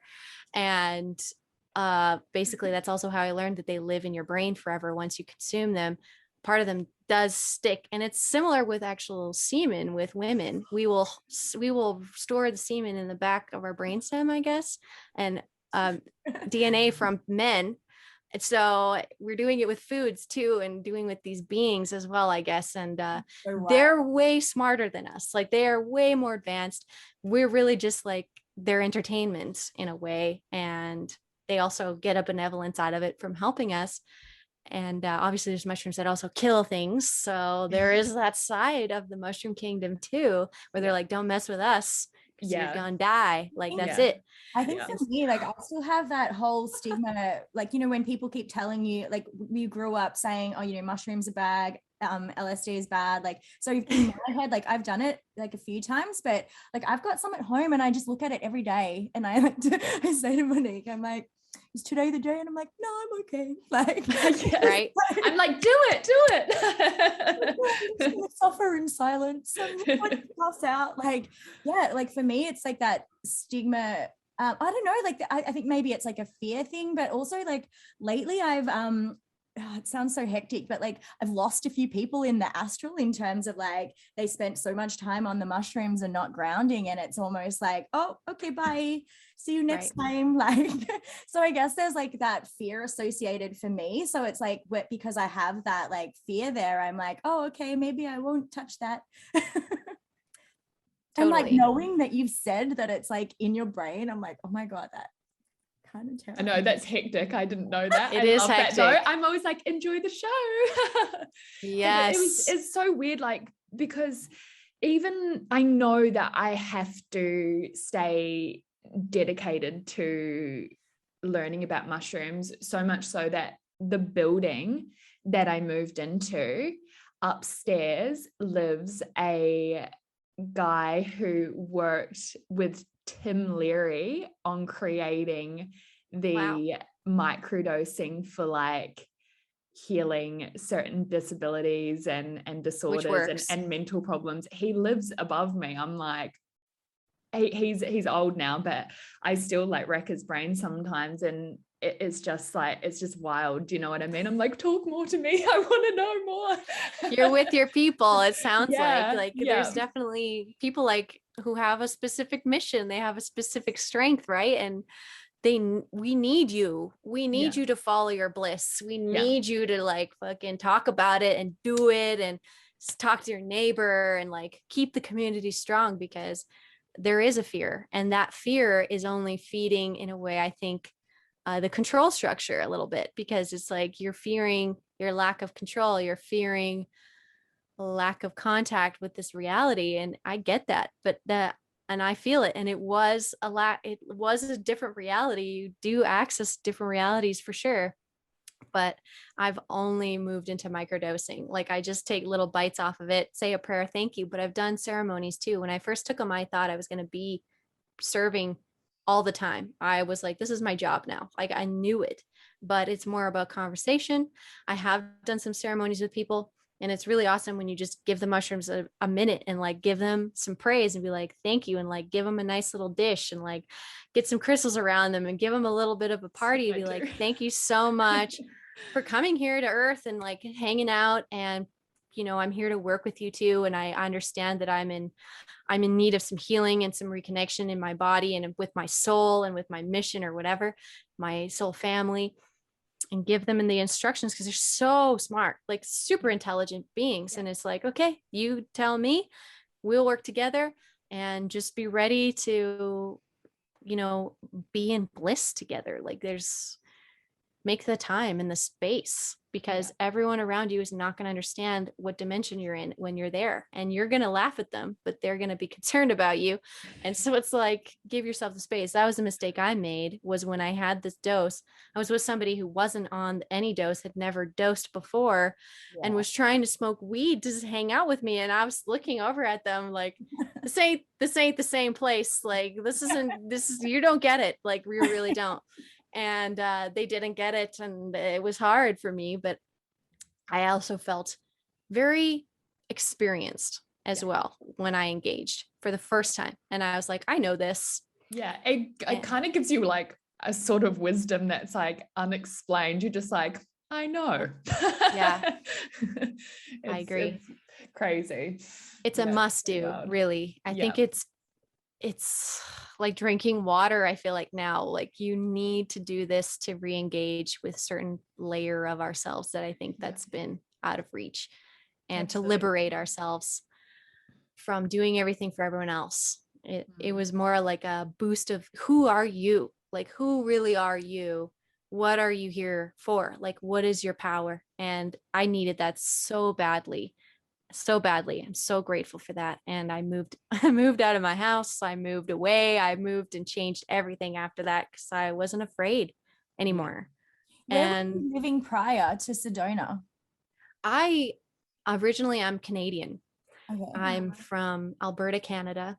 And I was living up there alone at the time, I think. Or no, I had maybe just right before I was about to move out on my own. That's when it happened. But basically the message was, your consciousness is expanding at such an exponential rate. You're going to actually hurt people and then help them. The people you love in your home, even your auric field expanding the way it's been expanding, is putting pressure on the people you love. And you need to get away from them for you to advance and for them to be in their free will still. And that was hard, but the mushrooms told me that. And I compassionately understood that. And the people I moved away from, my parents and so on, even though they were aware of what I did and what had happened, because I told them, they didn't get it. They didn't understand. And I was shown that. And I was like, okay, so for your own good, I'm going to take a minute. And I moved out, and then shit just went to 11. Like, it was non-corporeal. I was out of my body. I was experiencing so many more things just by breaking free of just even that simple thing of living near my family. And like, it's amazing. So would recommend for every single person, if you think that you got it figured out, I don't think you've got it figured out until you've had psychedelic mushrooms. I would have to say. For the entry level, what are you saying for, because like I know a lot of, people that are in my circle or even like our followers and stuff, they're not like, there's that conditioning of rejecting it basically. So what would you recommend? I would just recommend, if you're ready, basically, if you're ready, or if you have been maybe even smoking you've been smoking cannabis as your way to expand your consciousness, to have a dose, I would recommend that you, for your first dose, should do a larger dose. Like I did 2 grams around. I ate them all. I chewed them up. You have to eat them, chew them, I put it down with some nuts and seeds and like a smoothie. So fruits, nuts, seeds, I eat it with always, like foraging like an animal. You eat the mushroom and the nuts and the seeds all together, and it digests really well, very easily that way, I've noticed. And you really do just, I would have to say 1 to 2 grams on your first time. And Alone or with someone? be with somebody who's either doing them with you, who is experienced and cares about you, someone who you want to impress. No, absolutely not. Someone who you trust with your life, who also will have at least a little, because then they will get it. They will understand you. And then you really just want to be in a place you mostly don't move. I would notice that it causes you not to want to move too much. I've noticed it's more of a lazy feeling. And then somewhere where you can engage with nature as well. So somewhere inside where you can be sheltered from nature and rest, and somewhere very easily accessible that is true nature, because that's where you're going to be drawn to talk to engage with, to root yourself in a way, in a different way, to the mycelium network of being outside and feeling what it's like from the perspective of what a mushroom feels in a way. And talking to the trees. The trees have everything you need. The trees know everything, basically. They are a representation even of the entire system. So all of my knowledge I've learned has been from the trees, and is my only safe place is a tree. I don't know what it is. It's just such a beautiful symbol for basically everything spiritually in my life, and how people work, and how we're all branches of this beautiful cosmic tree. It's amazing. So to feel that, engage with that, and then you'll begin probably seeing also your third eye will begin doing hyperactive, like geometric things, and it'll start showing things extremely symmetrical, and it'll start showing things in mandala sort of form. And one place I went actually was a Japanese restaurant. And I noticed that the Japanese culture, while I was in that state, has made most of their stuff to be a meditative practice. I never noticed that before, but paper lanterns that like slowly spin with just like one light, and like how they eat and what they wear and the music they listen to, and the pace of which they do things, it's very meditative. And I've always loved Japanese restaurants, and I always go there like for comfort. And when I was on mushrooms, I was like, that's why, like, this is the meditation space basically. And this whole cuisine and this whole culture has been built into a meditative practice. These guys for sure were doing mushrooms, like 100%, because I was so at home there. I was like, yeah, this is it. Like, I get this on a whole other level. And it really was so funny how I thought I knew things, and how I thought I was so forward with my life and my choices, but I wasn't. I was still making fear-based choices. I was still holding myself back for other people. And that wasn't it. So I really would recommend you dose yourself bigger at the beginning, and then microdose after that, and just keep it going, and kind of don't lose that version of yourself. Don't lose that perspective, because that's the place. I think that's the part of you that either takes shit or it doesn't. Yeah. Am I wrong? Like, that's how no, you're not wrong. Very accurate. Like, you're either taking shit and you don't realize, or you're on enough mushrooms to realize that you don't want that. Like, your energy is being siphoned from you. You're not helping anybody. You're a slave. Like, it was exactly. Very apparent. Simple, yeah. Very, very simply, but you can't even exactly fake it. Like. And I couldn't fake it anymore. I have to go back and ask you. Okay. At the very beginning, we touched on aliens, and I'm like, I have to know. I have to know more. Like, so sure. they've been, you said they were visiting, they've been in your room. Tell me more. Well, my mother actually is an experiencer, so she's been talking about it a little bit through my childhood. And then I was like, I need to know, because I was getting the same feelings. And once I started looking online, the most common ET picture or whatever you could see online, at least then, was of like a gray alien with like a kind of a heart-shaped face, bigger eyes, little tiny mouth, little nose, grayish skin, tight, not a lot of hair features, discernible features. They you know, anything like that. And those were the entities that I did see. I would say it's almost like back then I would say it was a third eye thing, but I didn't understand what that was. It's almost like when you turn and look and you turn away and you think you see something there, but there's nothing there. I was getting that sensation a lot, like out of the corner of my eye when I was like researching, and then I'd look up and I'd see something and I'd be like, they'd be in the threshold of my door. And I remember seeing them. And I was just also learning about mediumship then too. So my third eye was cracking open, but I saw them and then I was like, okay, so now we need to learn boundaries because these beings clearly don't understand what personal privacy is, which I've heard a bajillion times over since from experiencers. They don't get it, and they don't get why being in the dark is scary either. They don't seem to relate the same. You're like in the bath, they're like, oh, hello. You're like, ah. Yeah.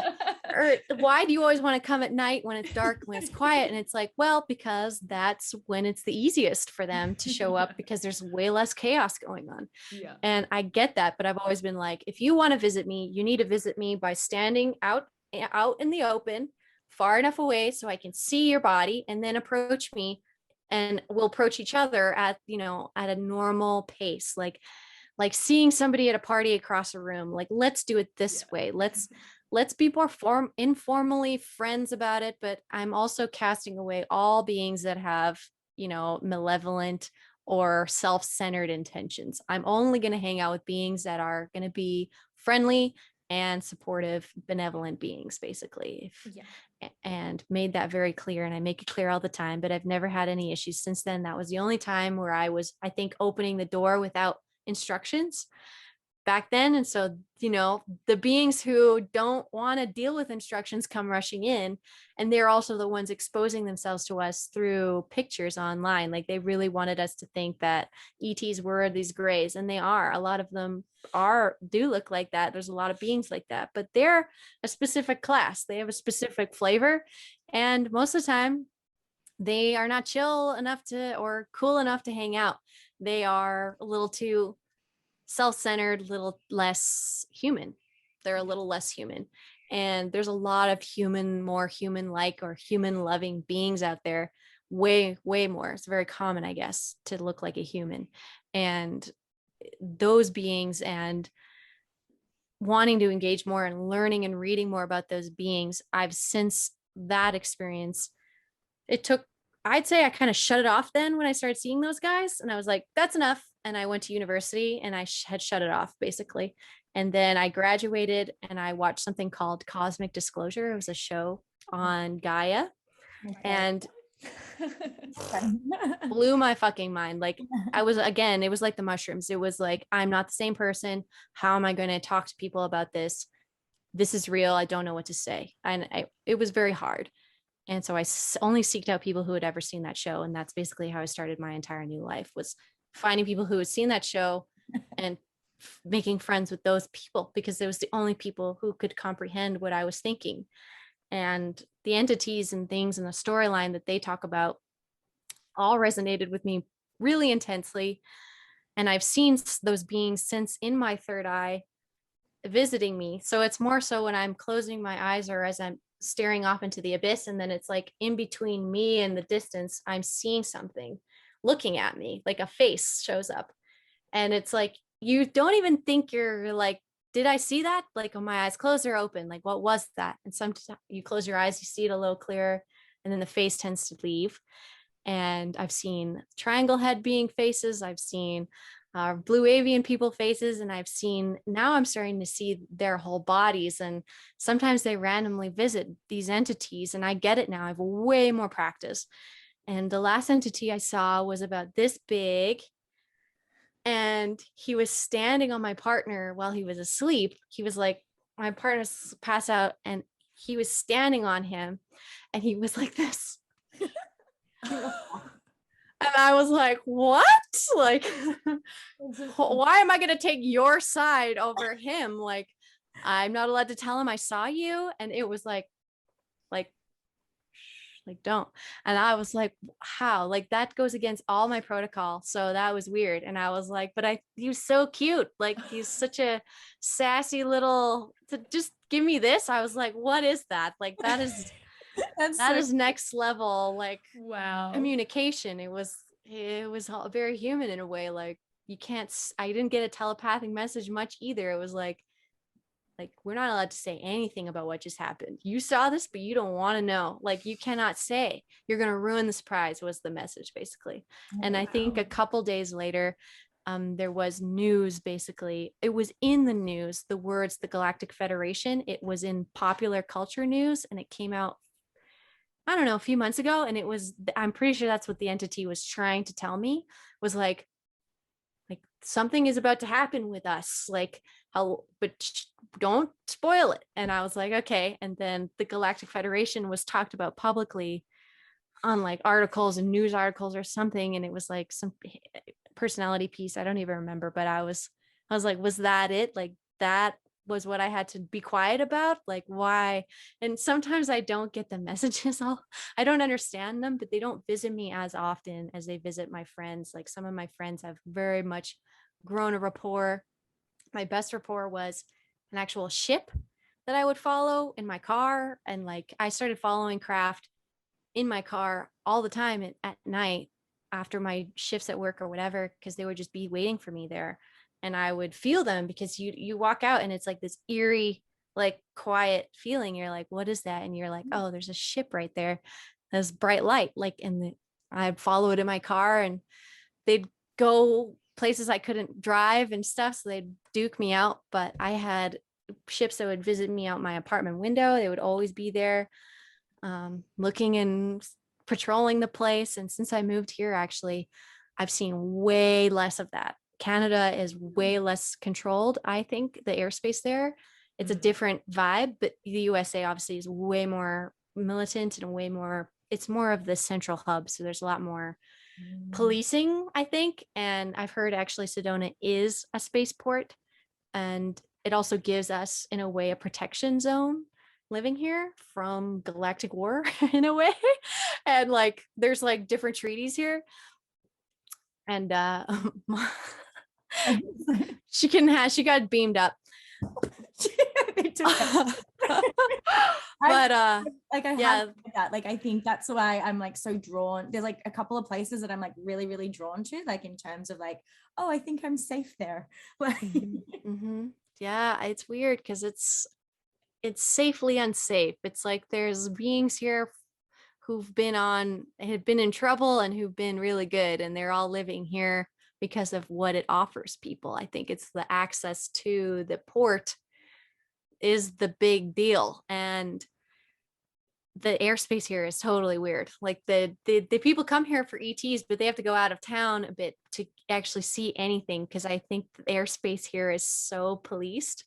It's not the same. Like that's so wild that you said that, because like my cousin visited there recently, and she like, I guess like there's like stories that people that go to Sedona like see aliens more so, whereas like the fact that you were like, oh no, the reverse, like because you were seeing them so often, and then now it's like it's so wild, isn't it? I guess maybe it's like your frequency is different to like these guys, so like that gets them to that level. Or I agree. And I think I have access to maybe less alien energy here and more human space military people, which I relate to a lot.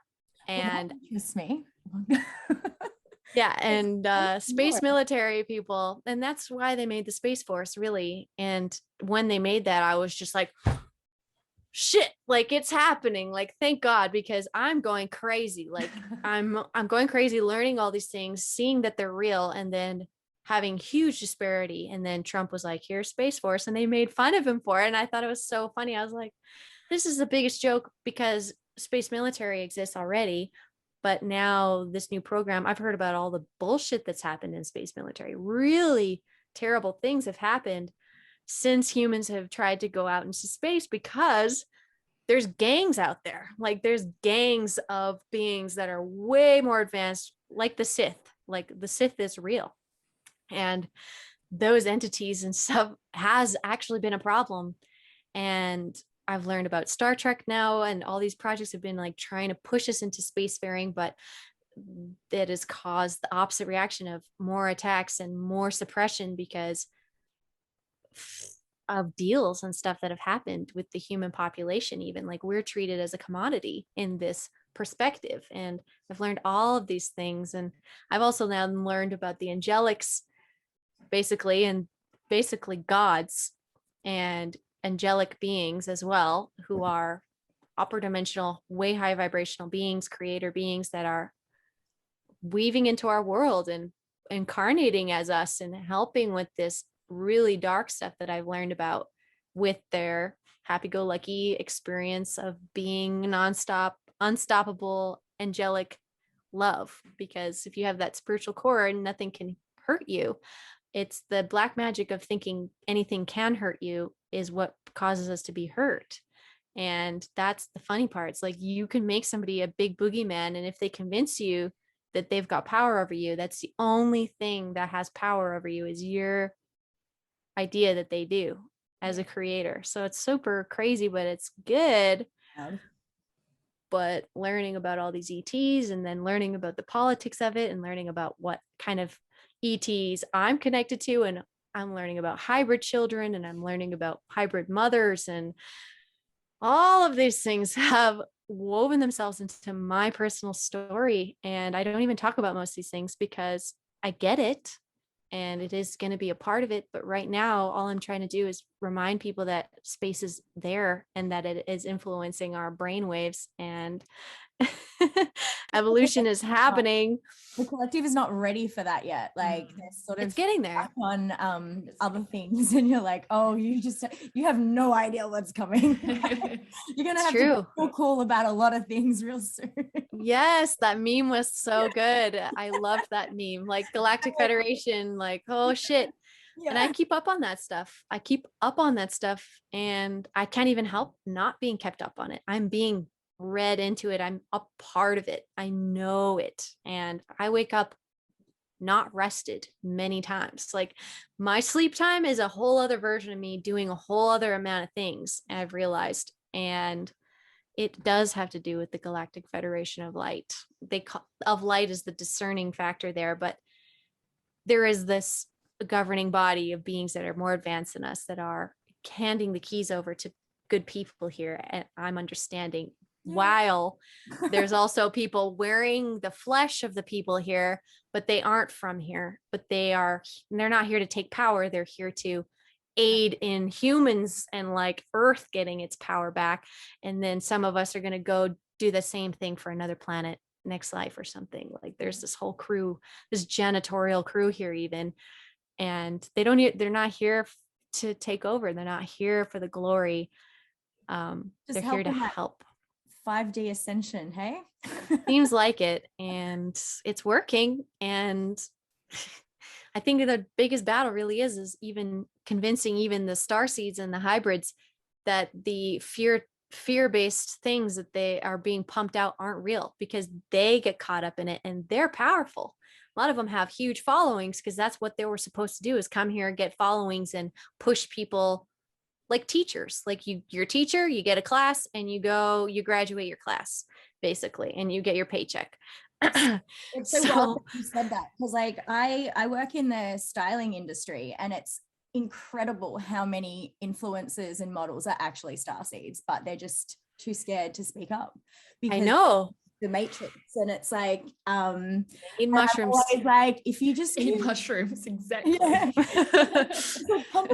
We need to put it in the water supply. We need it in the air. Like I swear, it's always been the dream. Like let's just spray it out. And I know they wanted to do that with other things, so we don't get to do with the cute things, so they don't get to do with bad things. But sometimes I'm like, that's not fair. Like I'm seeing them spray shit. Like, can we spray a little bit over here? Like, well, actually nerding out a little bit on mushrooms, every breath you take, you're about inhaling like a couple of hundred mushroom spores each inhale.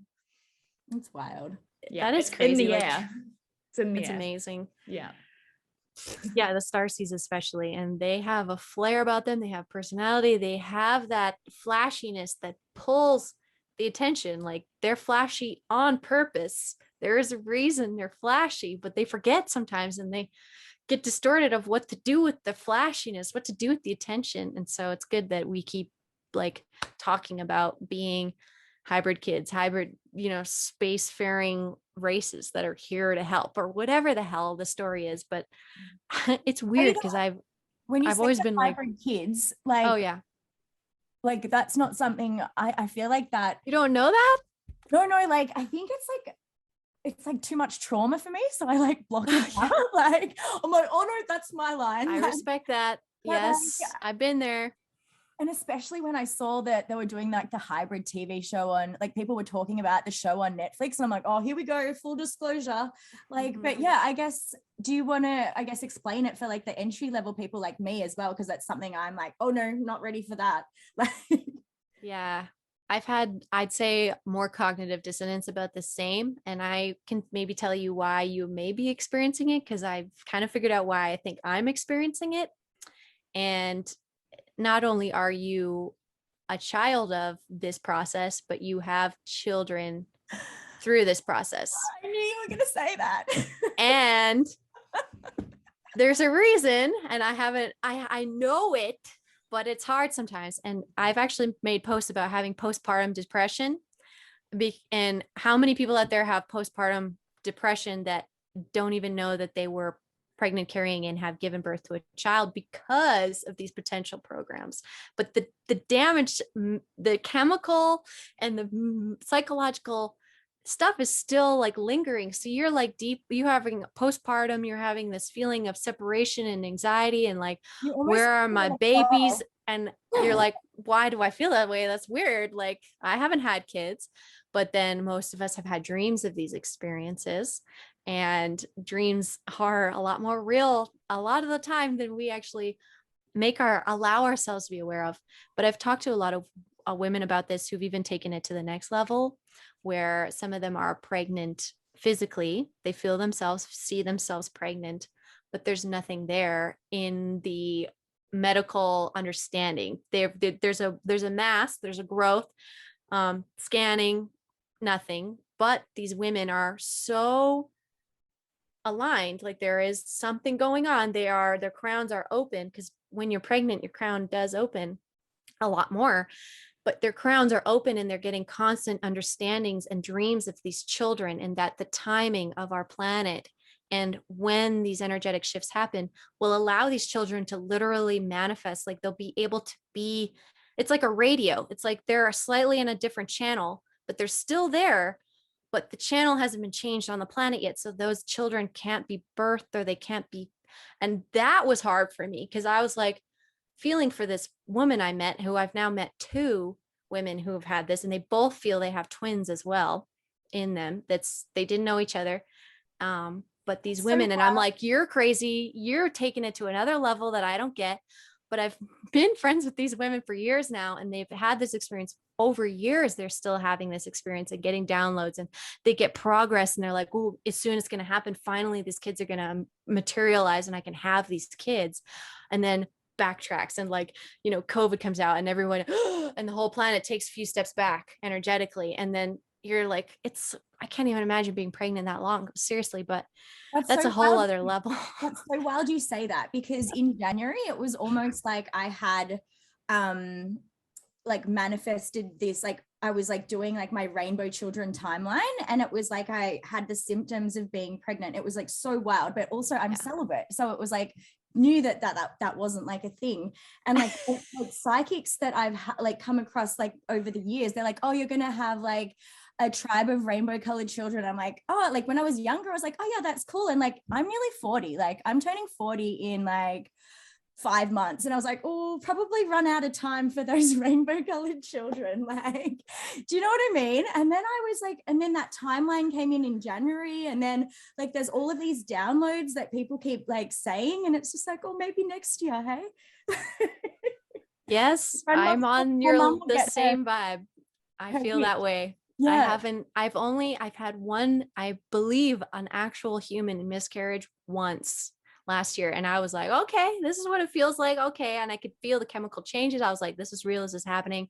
And then I had a real, discharge, whatever, after just a month. So it was not a huge deal. Super painful still. Don't know how women do that with more months. It blew me away. But I've had the dreams of giving birth, and have physically watched the children leave my body. I've held them, and then I've seen them go. And I remember just holding them being like, I was drinking last week. Like, this is not a good idea. Like, if I was pregnant, I would have never done that. So where did this baby come from? Like, whose kid is this? And I've had these dreams, and the rainbow children and the hybrid children thing, I guess, is what I've heard is kind of a way to merge groups that don't look enough alike each other to be just walk around the streets here. So perhaps some of them are different colored skin, like blue, green, purple, whatever, but they use it in a way too that children instinctively, for us, we never react in fear to children, almost ever. It's an instinctual cue for us. So we see a little baby kid, and we, no matter what color it is, we're like, oh, so cute. But if it was a fully grown being, we'd poop our pants. Like, it's a totally, our bodies are funny. So I'm under the impression that there has been a group of us that were born in a way, we were implanted and with this mixing of DNA, born more naturally. Most of us had traumatic births, though. I didn't birth so good. I was a C-section. We both nearly died. My mother and I, she had been getting visitations all her life, super psychic lady. So, and she still gets them. She's physically woken up to an ET in her room. One of the only people I've ever met that's physically, like, really felt like they were physically there in front of them. And the thing gasped at her, like, you're not supposed to be awake. And you know, these beings are constantly checking on them. So I was glad to move out of their house, honestly, because there was a lot more activity, slowed down since, even though they still check on me and I still feel them around once in a while. And I've had now at the blog, I've been able to track global visitation times where there has been this last year, especially, there was a day or two where everyone I knew felt like there was something standing in their room the night they went to bed. What date was that? Because we've had this discussion, like there was one like a couple of weeks ago, was it?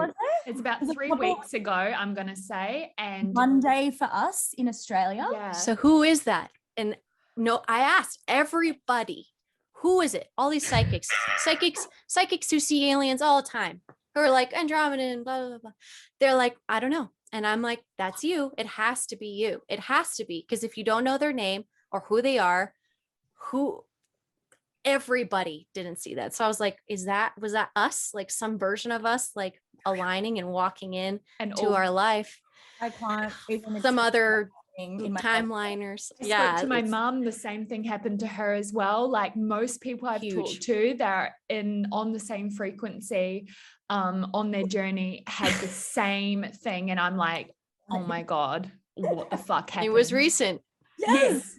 It literally was 2 weeks ago. I want to get like my calendar out. Because I called Lainey. I was like, last night was fucking crazy. She's like, same. I was like, and then we spoke about it. And then I called my mom and she was like, same. And I was like, what the fuck is going on?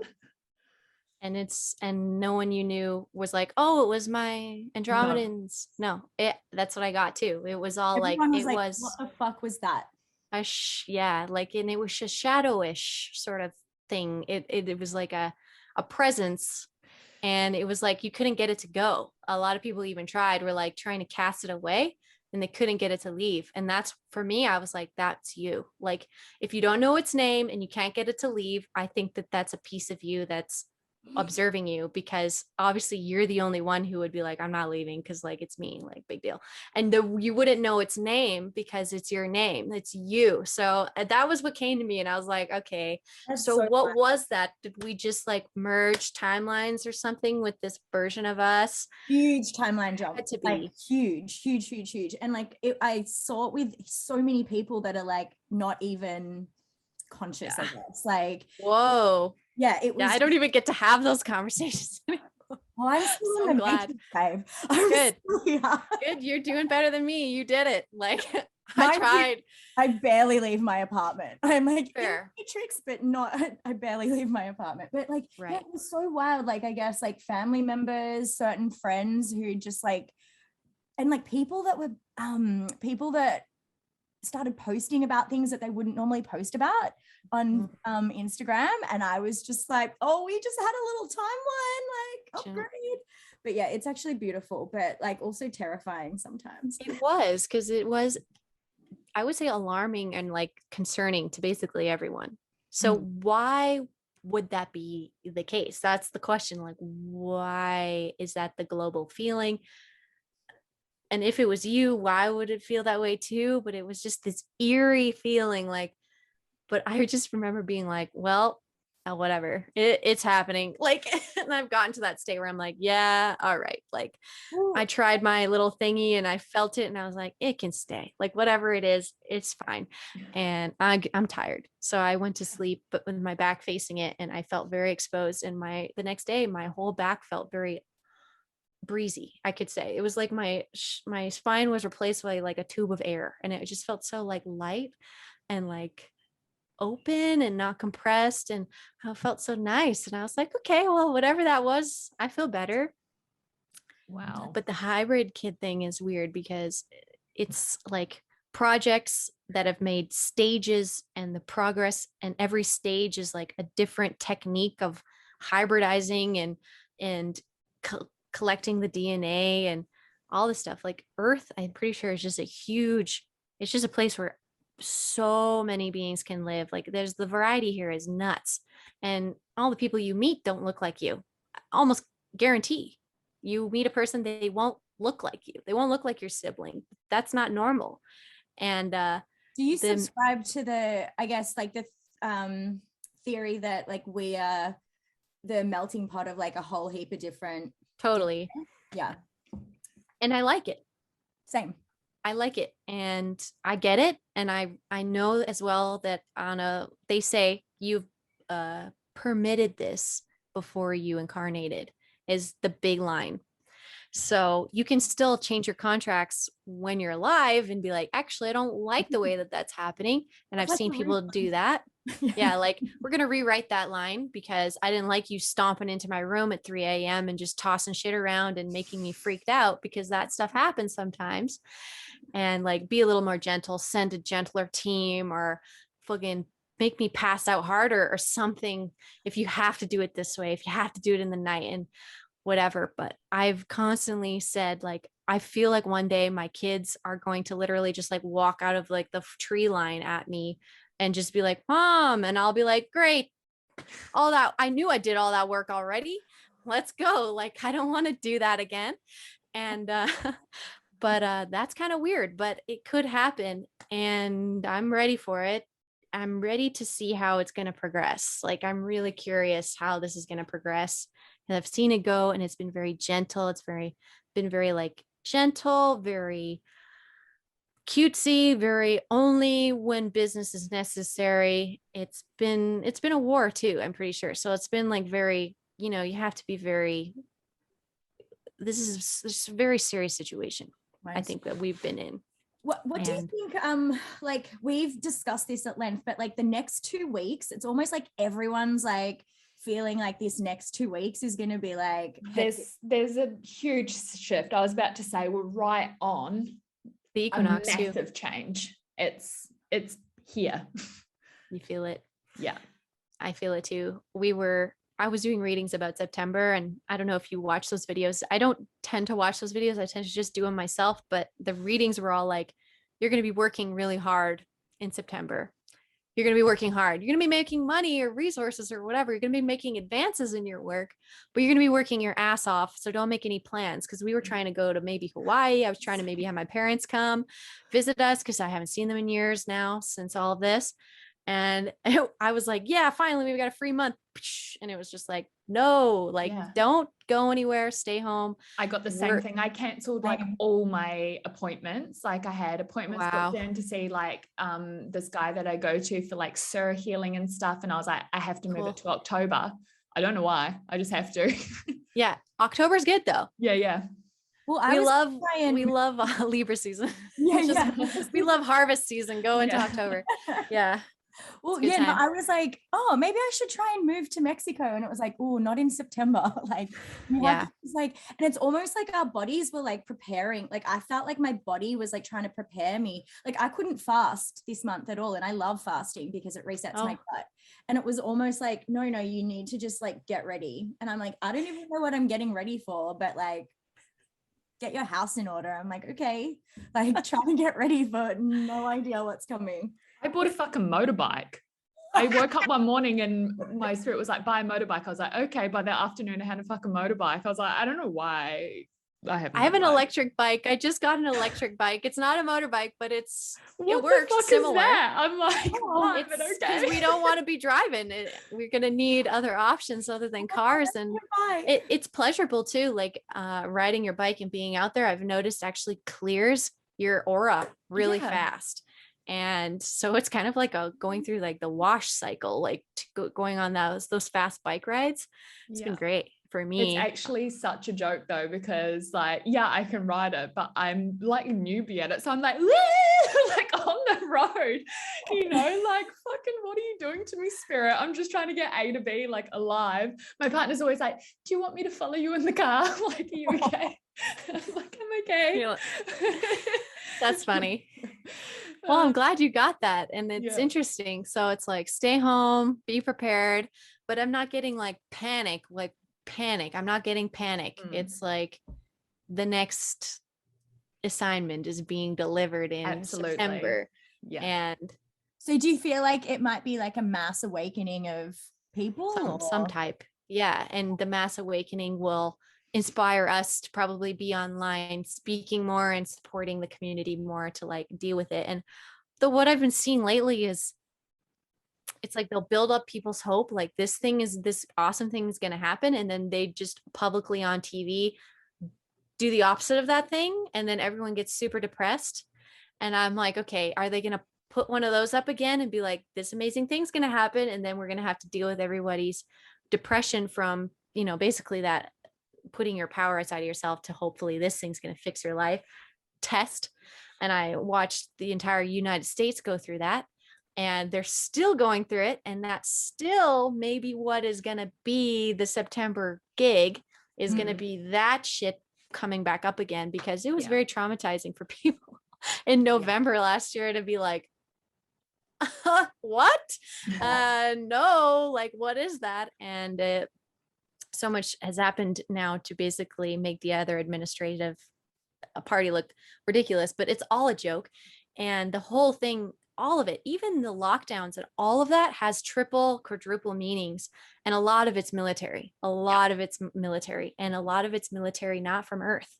Even like our military has been slapped, and they need to get work together so they can get the goodies of being able to access our solar system and beyond again. Because I guess there's just been quarantines literally put up around all those spaces, and the good guys and bad guys were trapped here. And so the quarantine they're doing to us is like a cutesy version of what they had to deal with back in 2014 is what I learned. And 2014, I guess, is they just slapped a quarantine around the whole solar system and our planet. And they had to deal with the planet first, and they haven't gotten solar system access yet. Like, that's still not on the list. Like, they haven't earned that yet. But I'm somehow keeping track of these galactic shifts as like, how are we going to give the keys back to the humans? And what is that going to look like? And how are the humans going to translate it to the humans is the part that pisses me off the most, because it seems like they love to just spin around the truth a lot. And I because they don't want to give their toys to us. Like, military is still like, no, like, this is a whole new world. You won't get it. They don't want to take the time to explain it to us or lose their progress by doing that. Like, it's a race nonstop, like this marathon. So it's weird, but what is going to happen is probably going to be military based. It's going to be political based stuff, because I heard back in July that there was a meeting on the moons of Jupiter or something, the moon of Jupiter, where they were like, okay, we picked the United States to be the head of the Earth militaries, and you work with the Chinese and the Russian and the French, and then you guys delegate to blah, blah, blah, blah, blah. And that's your system of relevance. And Elon Musk and Buddy from Virgin Air, whatever, or something, you guys are going to make the civilian side of things. You better get your machines working, and then we'll come back to you when you've got that figured out. And then maybe you can have like access to your outer limits or whatever. I don't even know, but there's a lot of rules and like implementation and new guard and new control structures in a way. And it's kind of like the divine masculine side in a way. It's like the divine masculine's getting a whole reboot of the management here. And the feminine is sitting here like us, watching it all happen, just trying to weave our way around this new structure and like clean up the old structure and get rid of it. But we're reaching beyond that structure. We're seeing way beyond that structure. And a lot of people know what the Galactic Federation is doing, but they know what the Galactic Federation is doing in multiple star systems. And like people are getting tapped into that and like way higher levels of management. And it's crazy. Like, and I get excited about that. So I feel like in September, that stuff's also going to be a part of it, because that's what's also been like cranking up in my mind I got prepped for it in August, basically, a huge download. And I've been dealing with it ever since. It's been tough. But now I'm like, whatever, September, like August gave me hell. So I was like, September, I must have been preparing for you. So hopefully it'll be easier. And they're just going to hand me another like hellish feeling burger or whatever that was, because it's hard. It's hard being like, oh, I'm cute and normal. And then you have these experiences. You're like, oh, I'm like Galactic Federation commander lady, like, oh, and royal blood as well. What is it? How does that matter? Like, why am I learning all these things? It doesn't matter. Like, what? And it's confusing. It's like you can't even you can't relate to people anymore. You're like, this is weird. You can't. You're Always like like try and have a literally like this freaking conversation. alien walking around like buying a coffee. You're like, Yeah, like, sorry, I forgot my mask. yeah.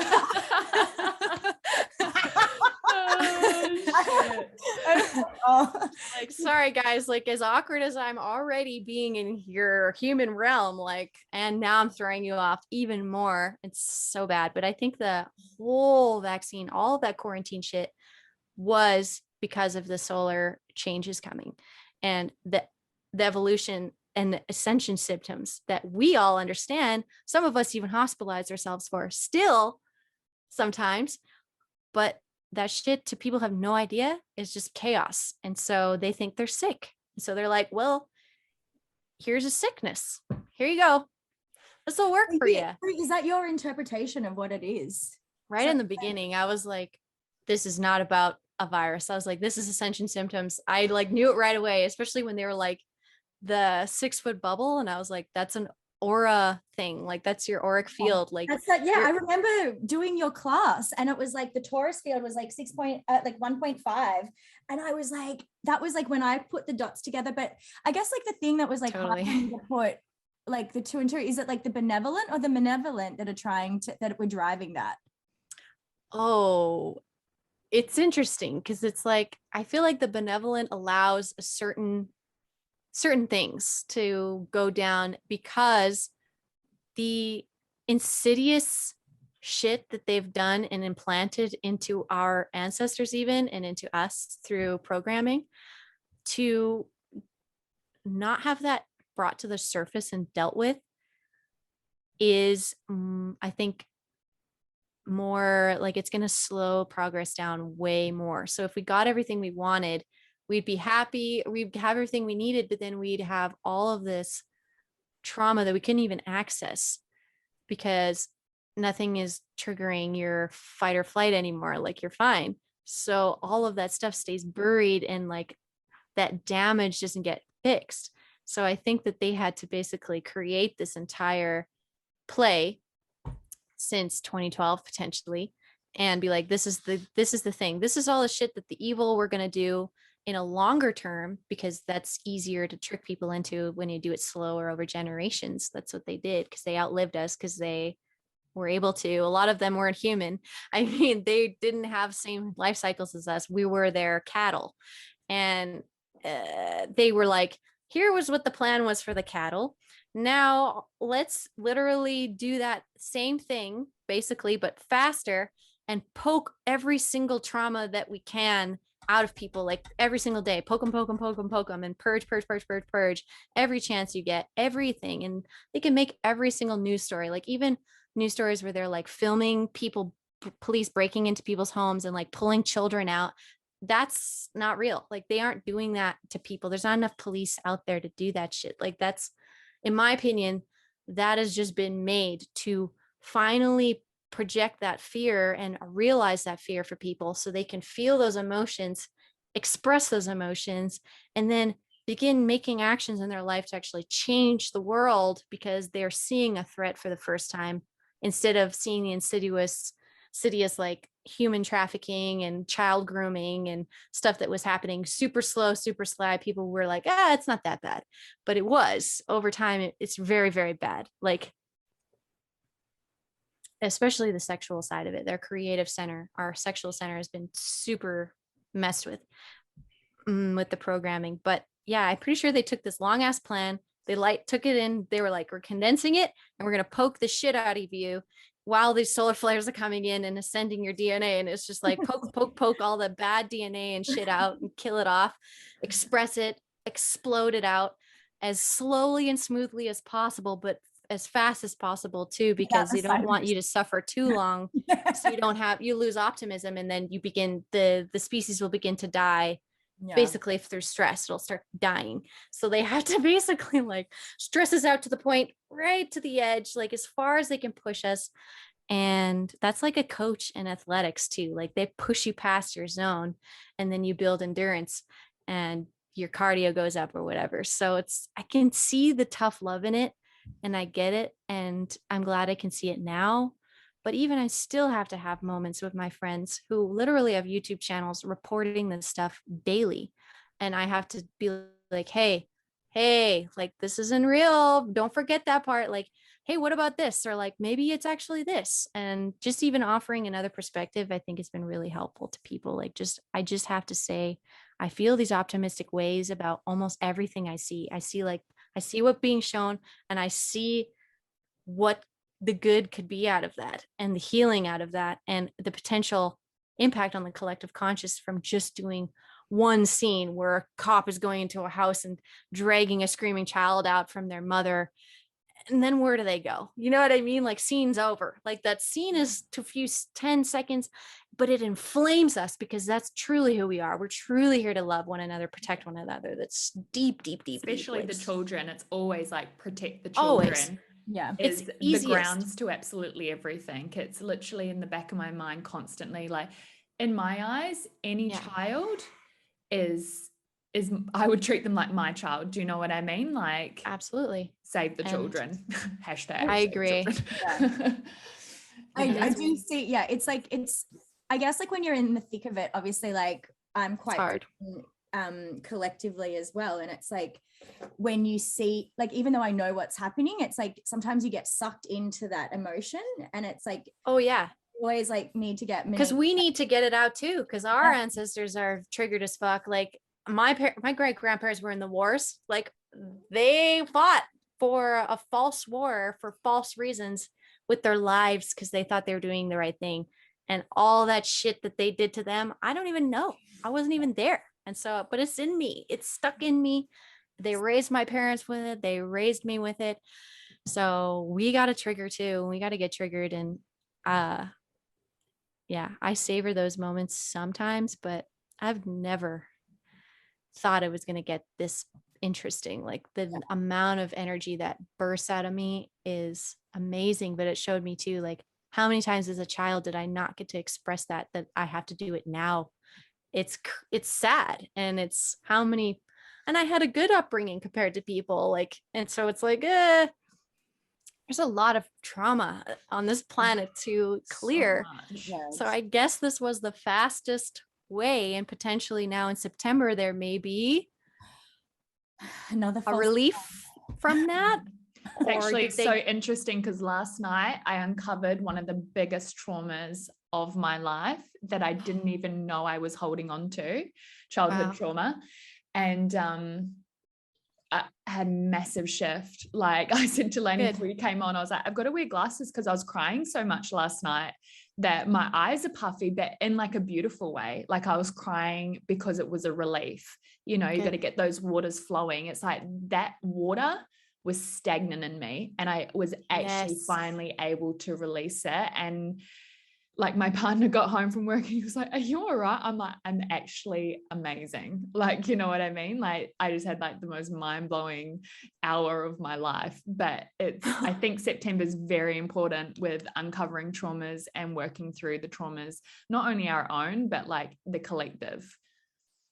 Agreed. And I'm wondering, it's just like, what direction are they going to take it?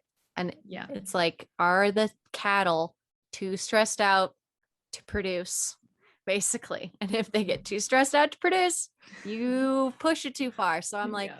the cattle did get a break. We did get a bit of a break. There was a little bit of a, is this over?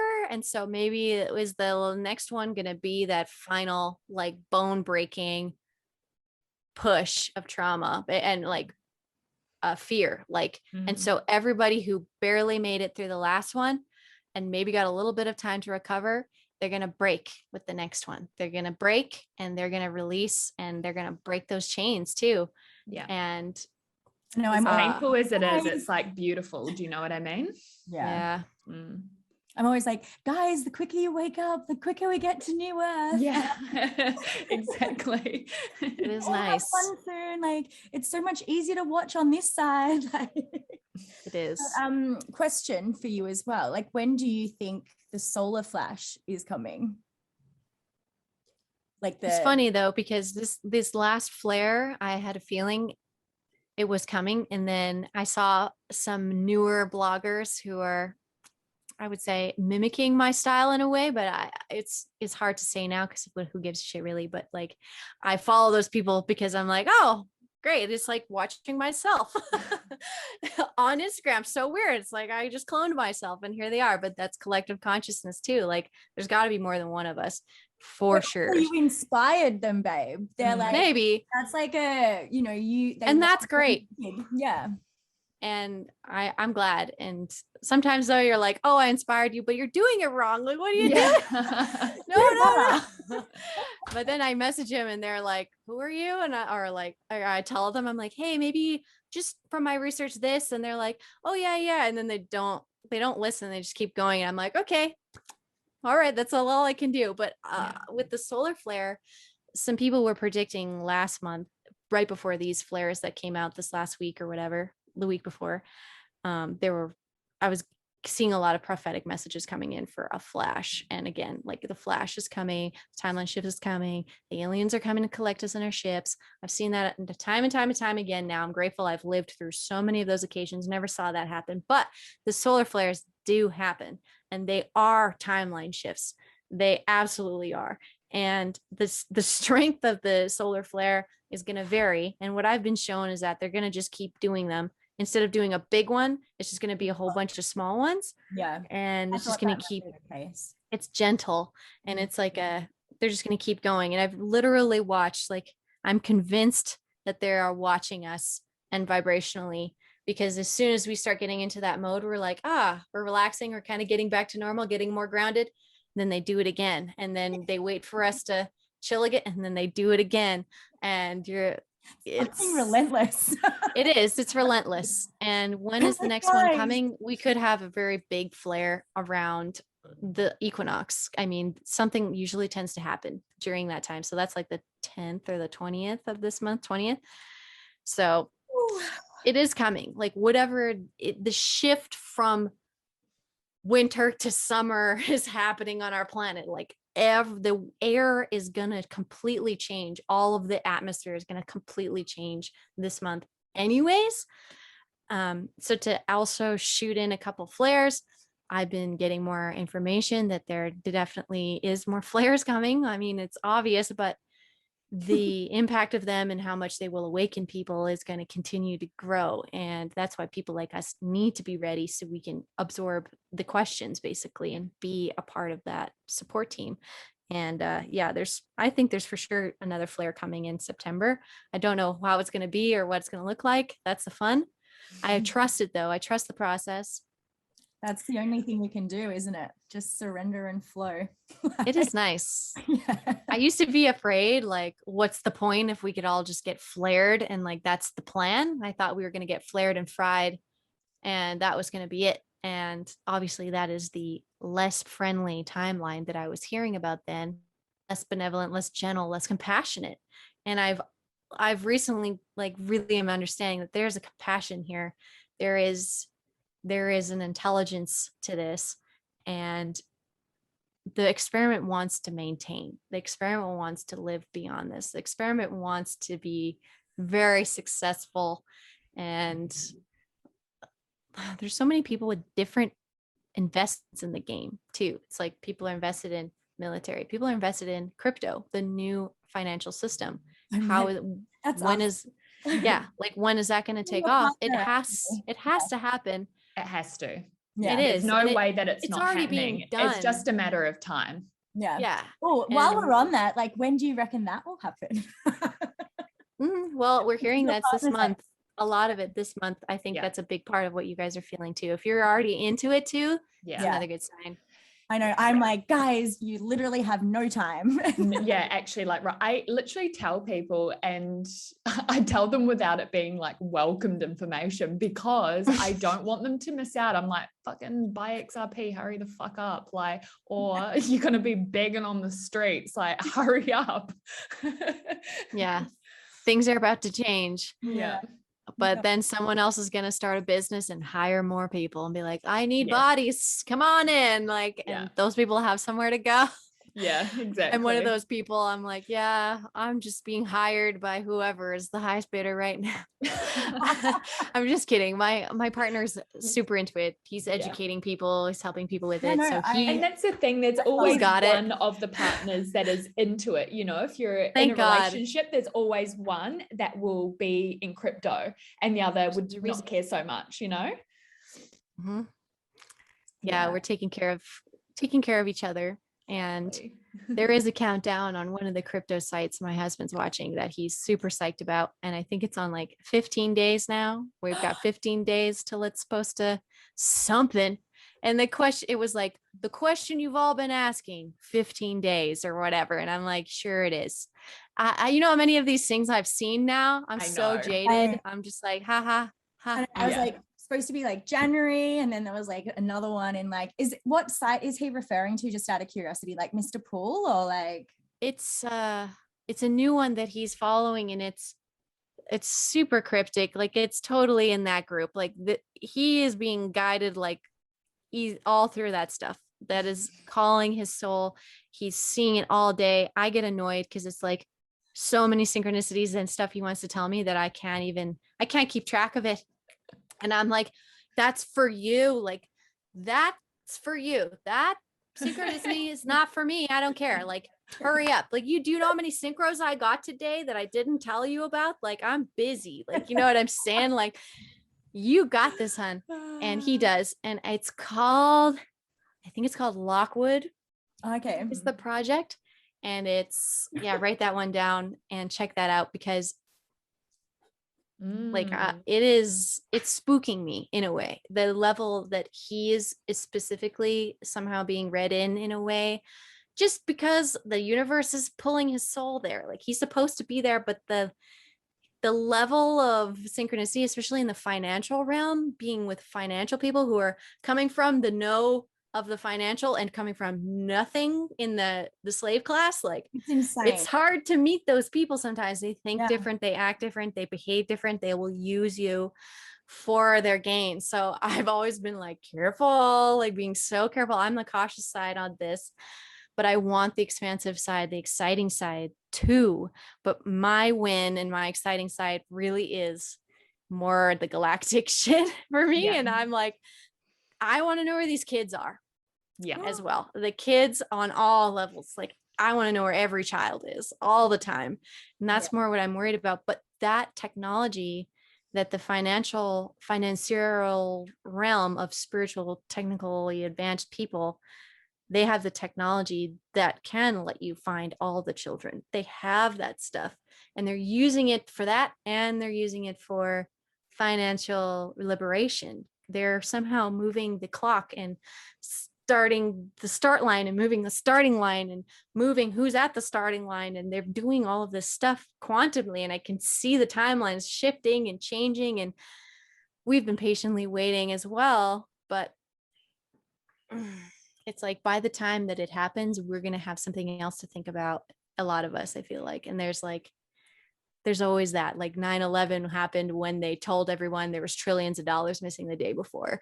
And it's stuff like that. Like there is something on both polarities that wants to happen with this. And it's like creeping along.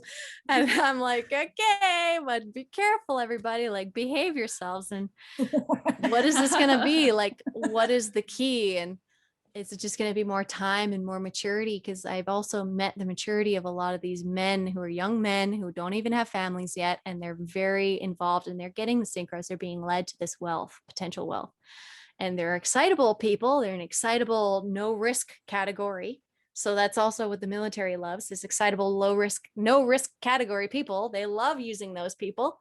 So I'm like, careful, you guys, like, but it's so hard sometimes. It's just like I want to step aside and let the timeline happen too, but also it's in my face every day. So I know I'm a part of it, but it's a weird role. It's like being the cautious grandmother in a situation, being like, hey, you guys, like, hold on, don't get your soul snatched over there.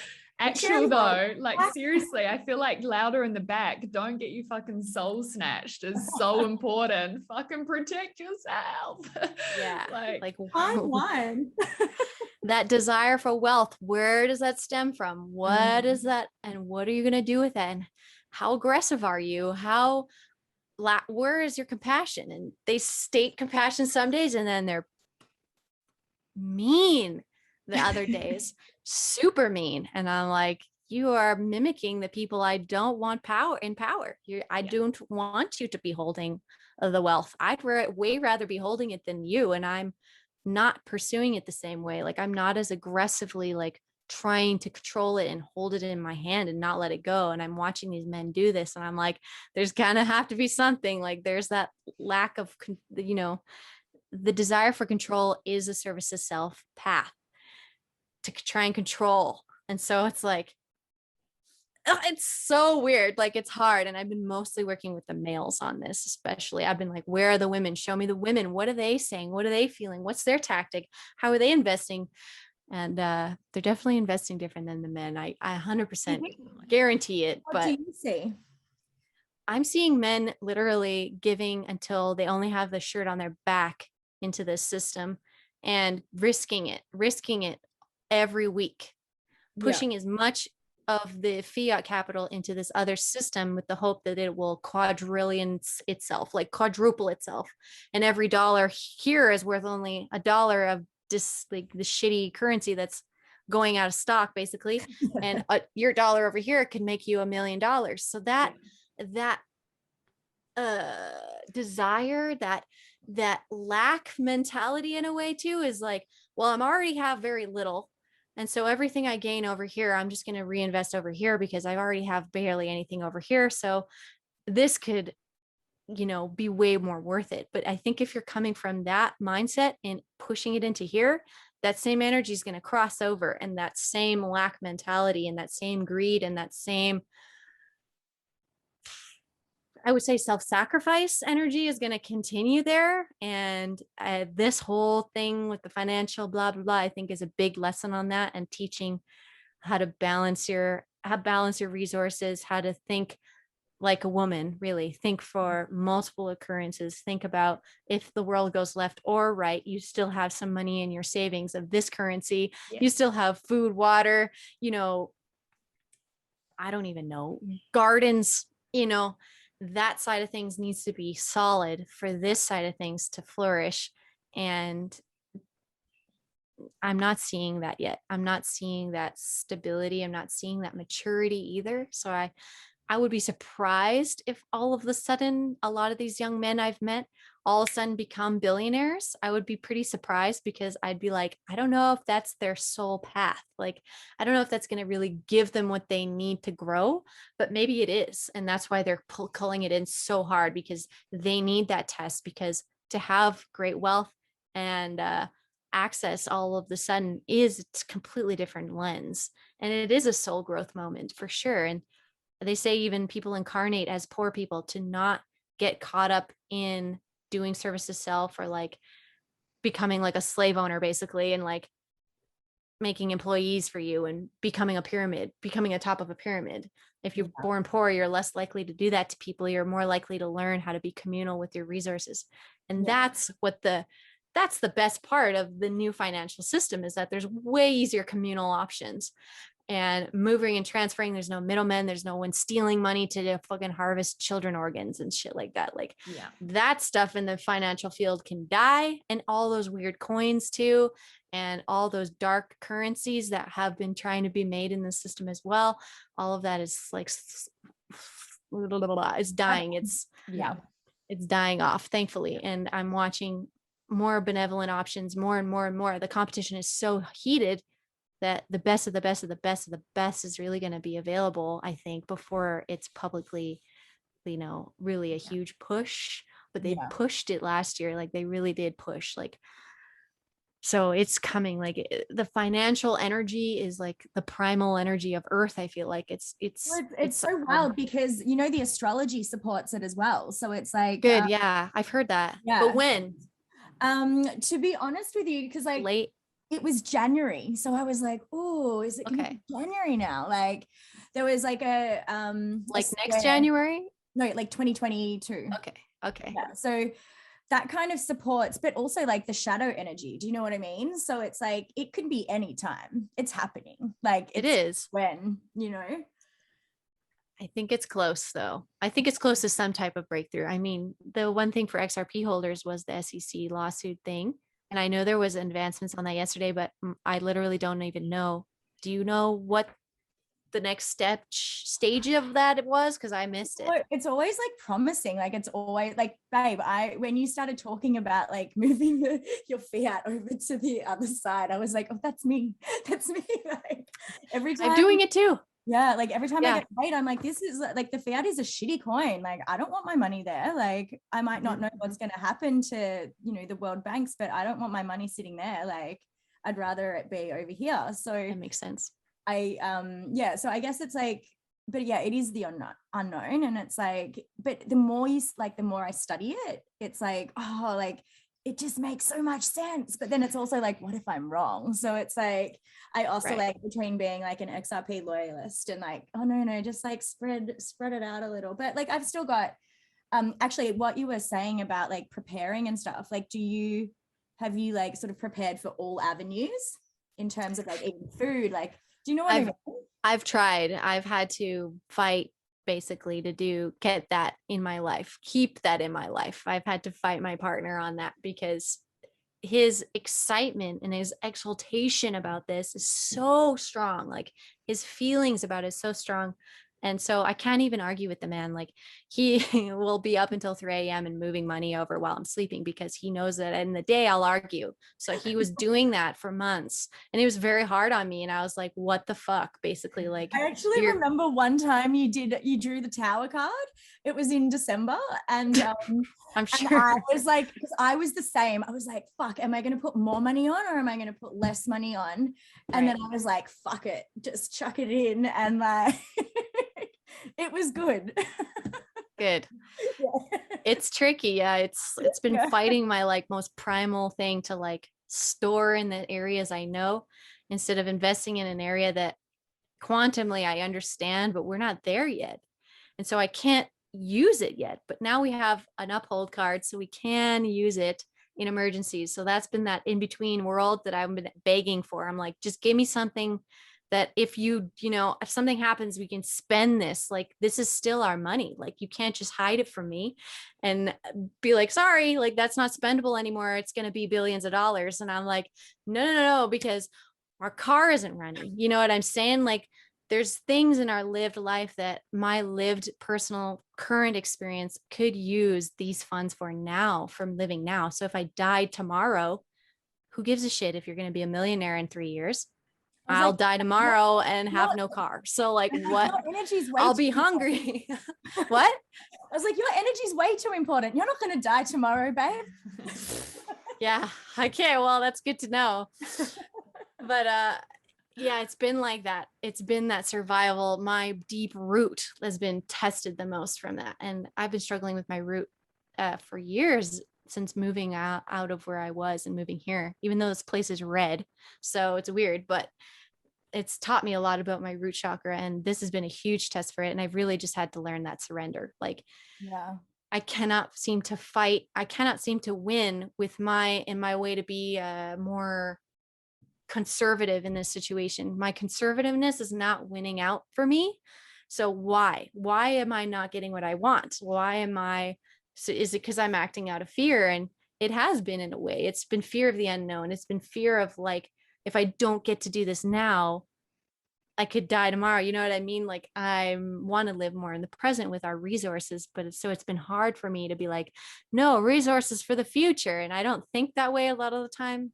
I'd be interested to see what your placements are in terms of like whether you have like a lot of second house stuff and like maybe your Chiron's in there. So it's like actually like a safety thing. Do you know what I mean? Yeah. It seems like, to me, I bet. Seems like a deep-seated safety thing, and this is probably like a huge like lesson of like release and surrender and control for you, especially because it seems like a core thing.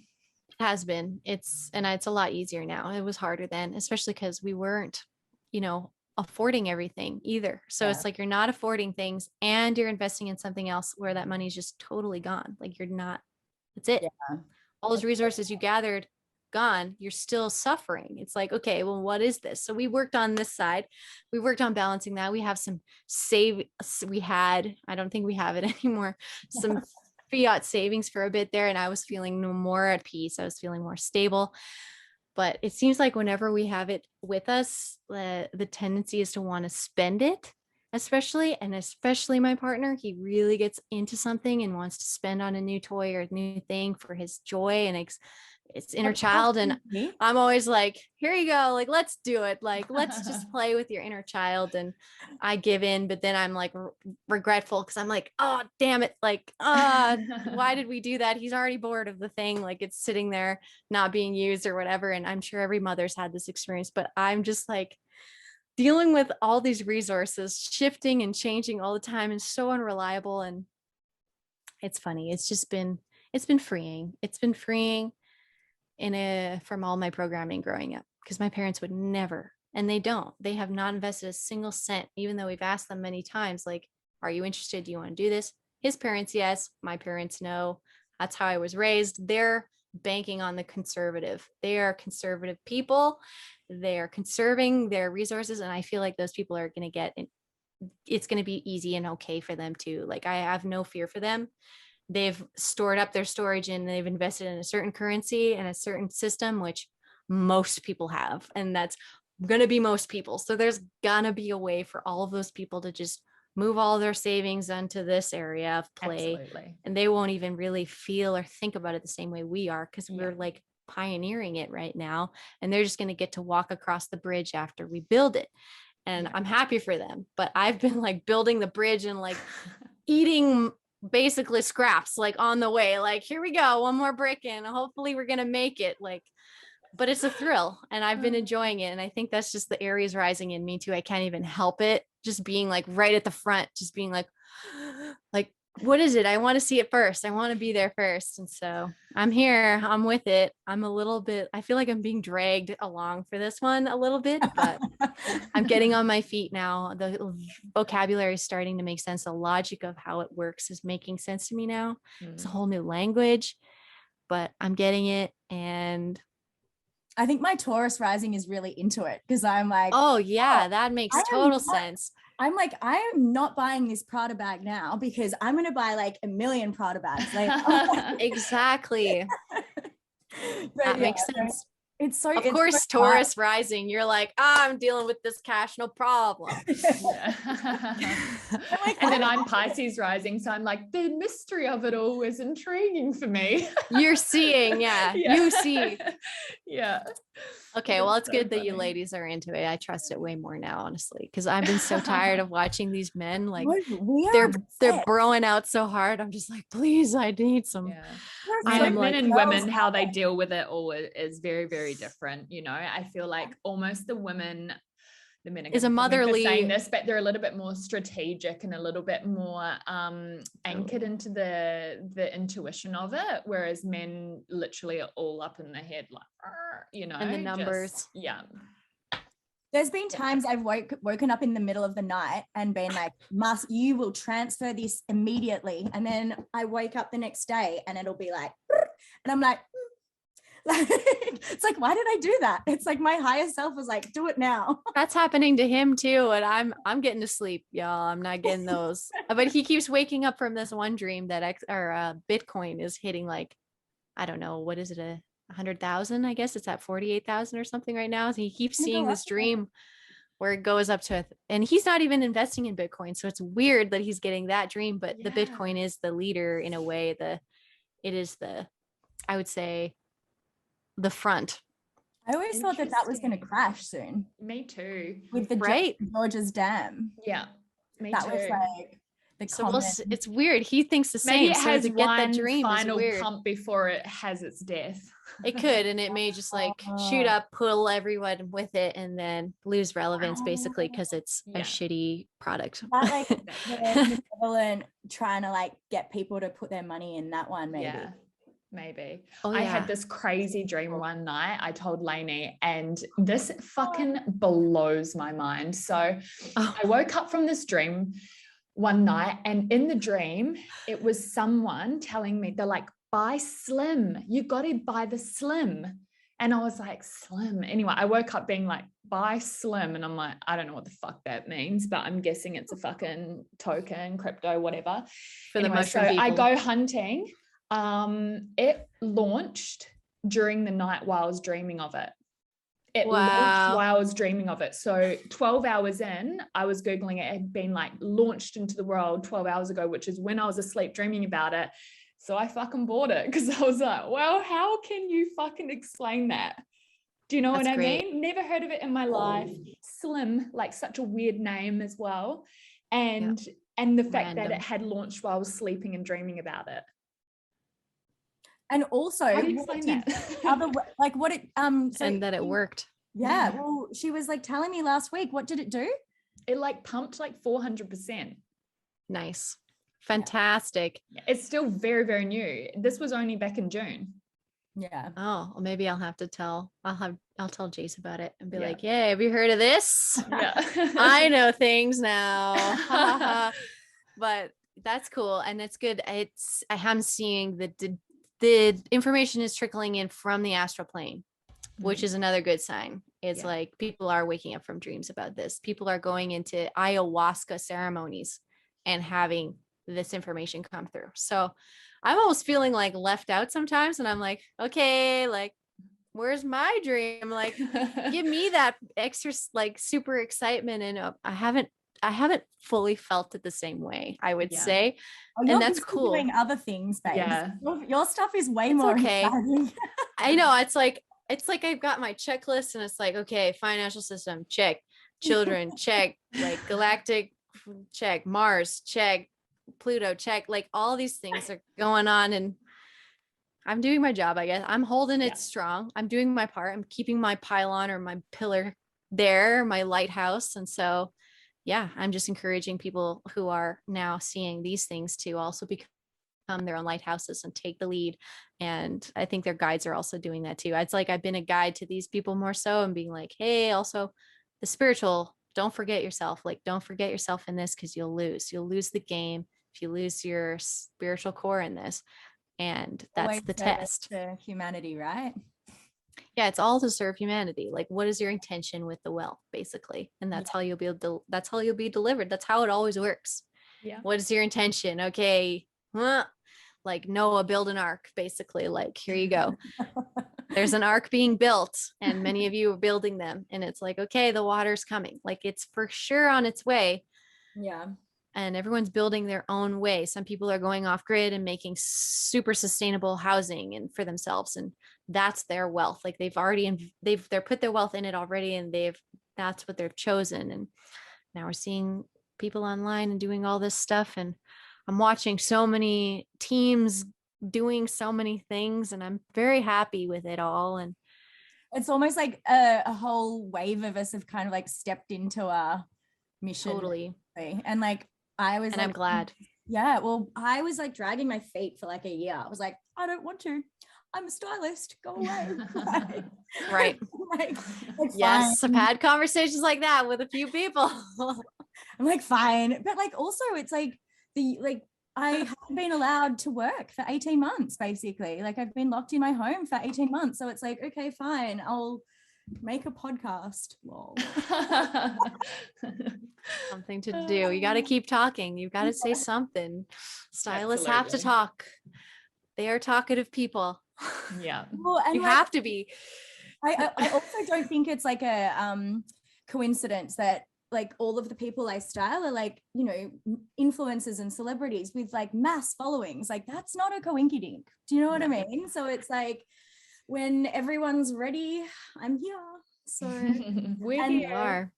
and just so grateful to you for teaching me so much and like, Yeah. you know, helping me out of my like what Good. the fuck is happening and like the science behind the brainwaves and the like it was and that's like probably the one thing that most people write back to me on my story as well. So it's like Mhm. Mm. They're and then curious. when they start to feel it themselves, that's when they have an interest in it. And like I noticed a shift with my mum. Like my mum makes fun of me about the spiritual stuff, but when she was in hospital this week, she like I sent her like binaural beats and like all of this stuff, and the fact that they released her because her heart was like not inflamed, even though she had signs of having like a heart attack. Like she was just like, what the fuck? Like, so maybe this is her awakening. Like maybe this is Totally. and like my dad had a bit of a near death this week, and you know, there's nothing like a near death to Yeah. Wake you Your on your parents were like boom boom, like they had a couple knocks for sure. That's great. It's good to watch that too, because you know, it's good to watch them get knocked on, because you're like, okay, you can see the waves and the stuff that comes in that knocks on us, and they're not even paying it. They don't feel it really, or maybe they're like a little tired. You're like, okay, yeah, tired.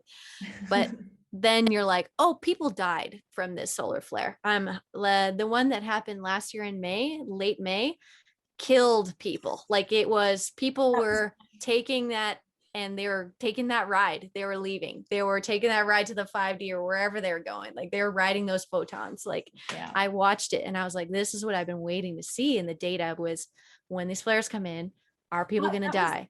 That was the one that like, honestly, for 2 weeks, I was like, oh, I'm going. Yeah, like, it was rough. Yeah, it was fucked like for 2 weeks. And then it was almost like, oh, Yeah. I'm really fucking powerful now. But it's like, I'm Bradley Cooper in Limitless. Yeah. I do everything now. Yeah.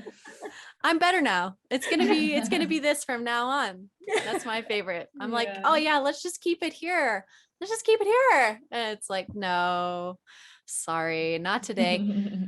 But we may live to see the day where it's just like whiteouts all day. You're just like, the earth is so loud. It's blocking out all the bullshit. All I can hear is the earth vibration, and I'm happy. And that could happen. Something to look forward to. It could happen. In caves, it's easier. Well, we're just so grateful to have you on today. Like, thank you so much for sharing all your knowledge and your journey and all your stories. I know everyone listening has probably had their mind blown multiple times, including myself. My mind almost made me cry. I was like, oh. It's been a real roller coaster. It was these ones hit me, and then I'm 4 a.m. like pile them all in to one interview, but this is taking me years of gathering stories, and I'm like, you guys are getting way faster. So oh no, we love it. It's time. Yeah, it is. Yeah, it's time. It's like go time, right? I love it. So, I love being thank you received. so much. Thank you so Thank much for your time and all your knowledge. I know there's going to be lots of people probably reaching out to you after listening to this, especially about all the frequencies hitting Earth. Like your knowledge is just so important right now for like the collective. How can people stay in contact with you?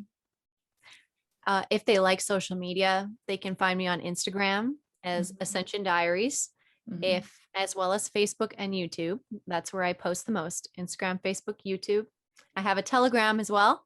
if you like that. And then I have a website, ascensiondiaries.com, if you don't like any of that stuff, which a lot of people don't. So you can access me there. And I'm also growing a Patreon group as well, who help fund my blog on a monthly basis through a monthly donation of whatever you want. So if you're like, yeah, I like this girl and I want to fund her, I'm accepting funding from beautiful, divine, random, beautiful people in the world who have good hearts and help me share this information and keep making content and making events and meetups. And I've been just expanding on this, and the community effort really has been the biggest goal, is the community. So Yeah. anywhere, I'm all over the place. I made it easy. And Perfect. there's people like me too. So if you don't like me, I can even help you find others that may translate to you better, because I've been in the field long enough to watch them all populate around me. And I have my favorites. So I have other options for people. If you want to know more about earthquakes or solar science and stuff, I know people for that. It's not as my biggest thing. Mine more is from earth-based perspective. But astrology too is, I know some great astrologers now too. So I've got the connections too. So if any of this You've got it all, resonates with babe. You've got it all. if you need anything, I probably have something for you and someone, and I can help you out, because that's the goal. It's just connecting and getting everybody the resources they need to do their mission and feel good and feel supported. Because a lot of us have that. It's a whole puzzle. There's so many pieces. So everything that anyone's feeling guided to doing to help others, that's the thing. Like, that's your thing. Just do it. Do what makes you happy, even as weird as it could be. Like, if your one thing is playing a 1-string violin, that's your thing. Like, someone's going to love that. It's going to change your life. So just do it. Just do it. Live it. Don't be afraid of your light. Be more extra, because there's people who are really evil, who are spreading it as hard as they can. Yeah. So just do anything good in the rebuttal, and you're doing your part. For real. Words to live by. Yeah. Yeah, it was so beautiful. Thank you. Yeah, thank you so Thank much. you. So grateful for you. Love you. Big love. Goodbye.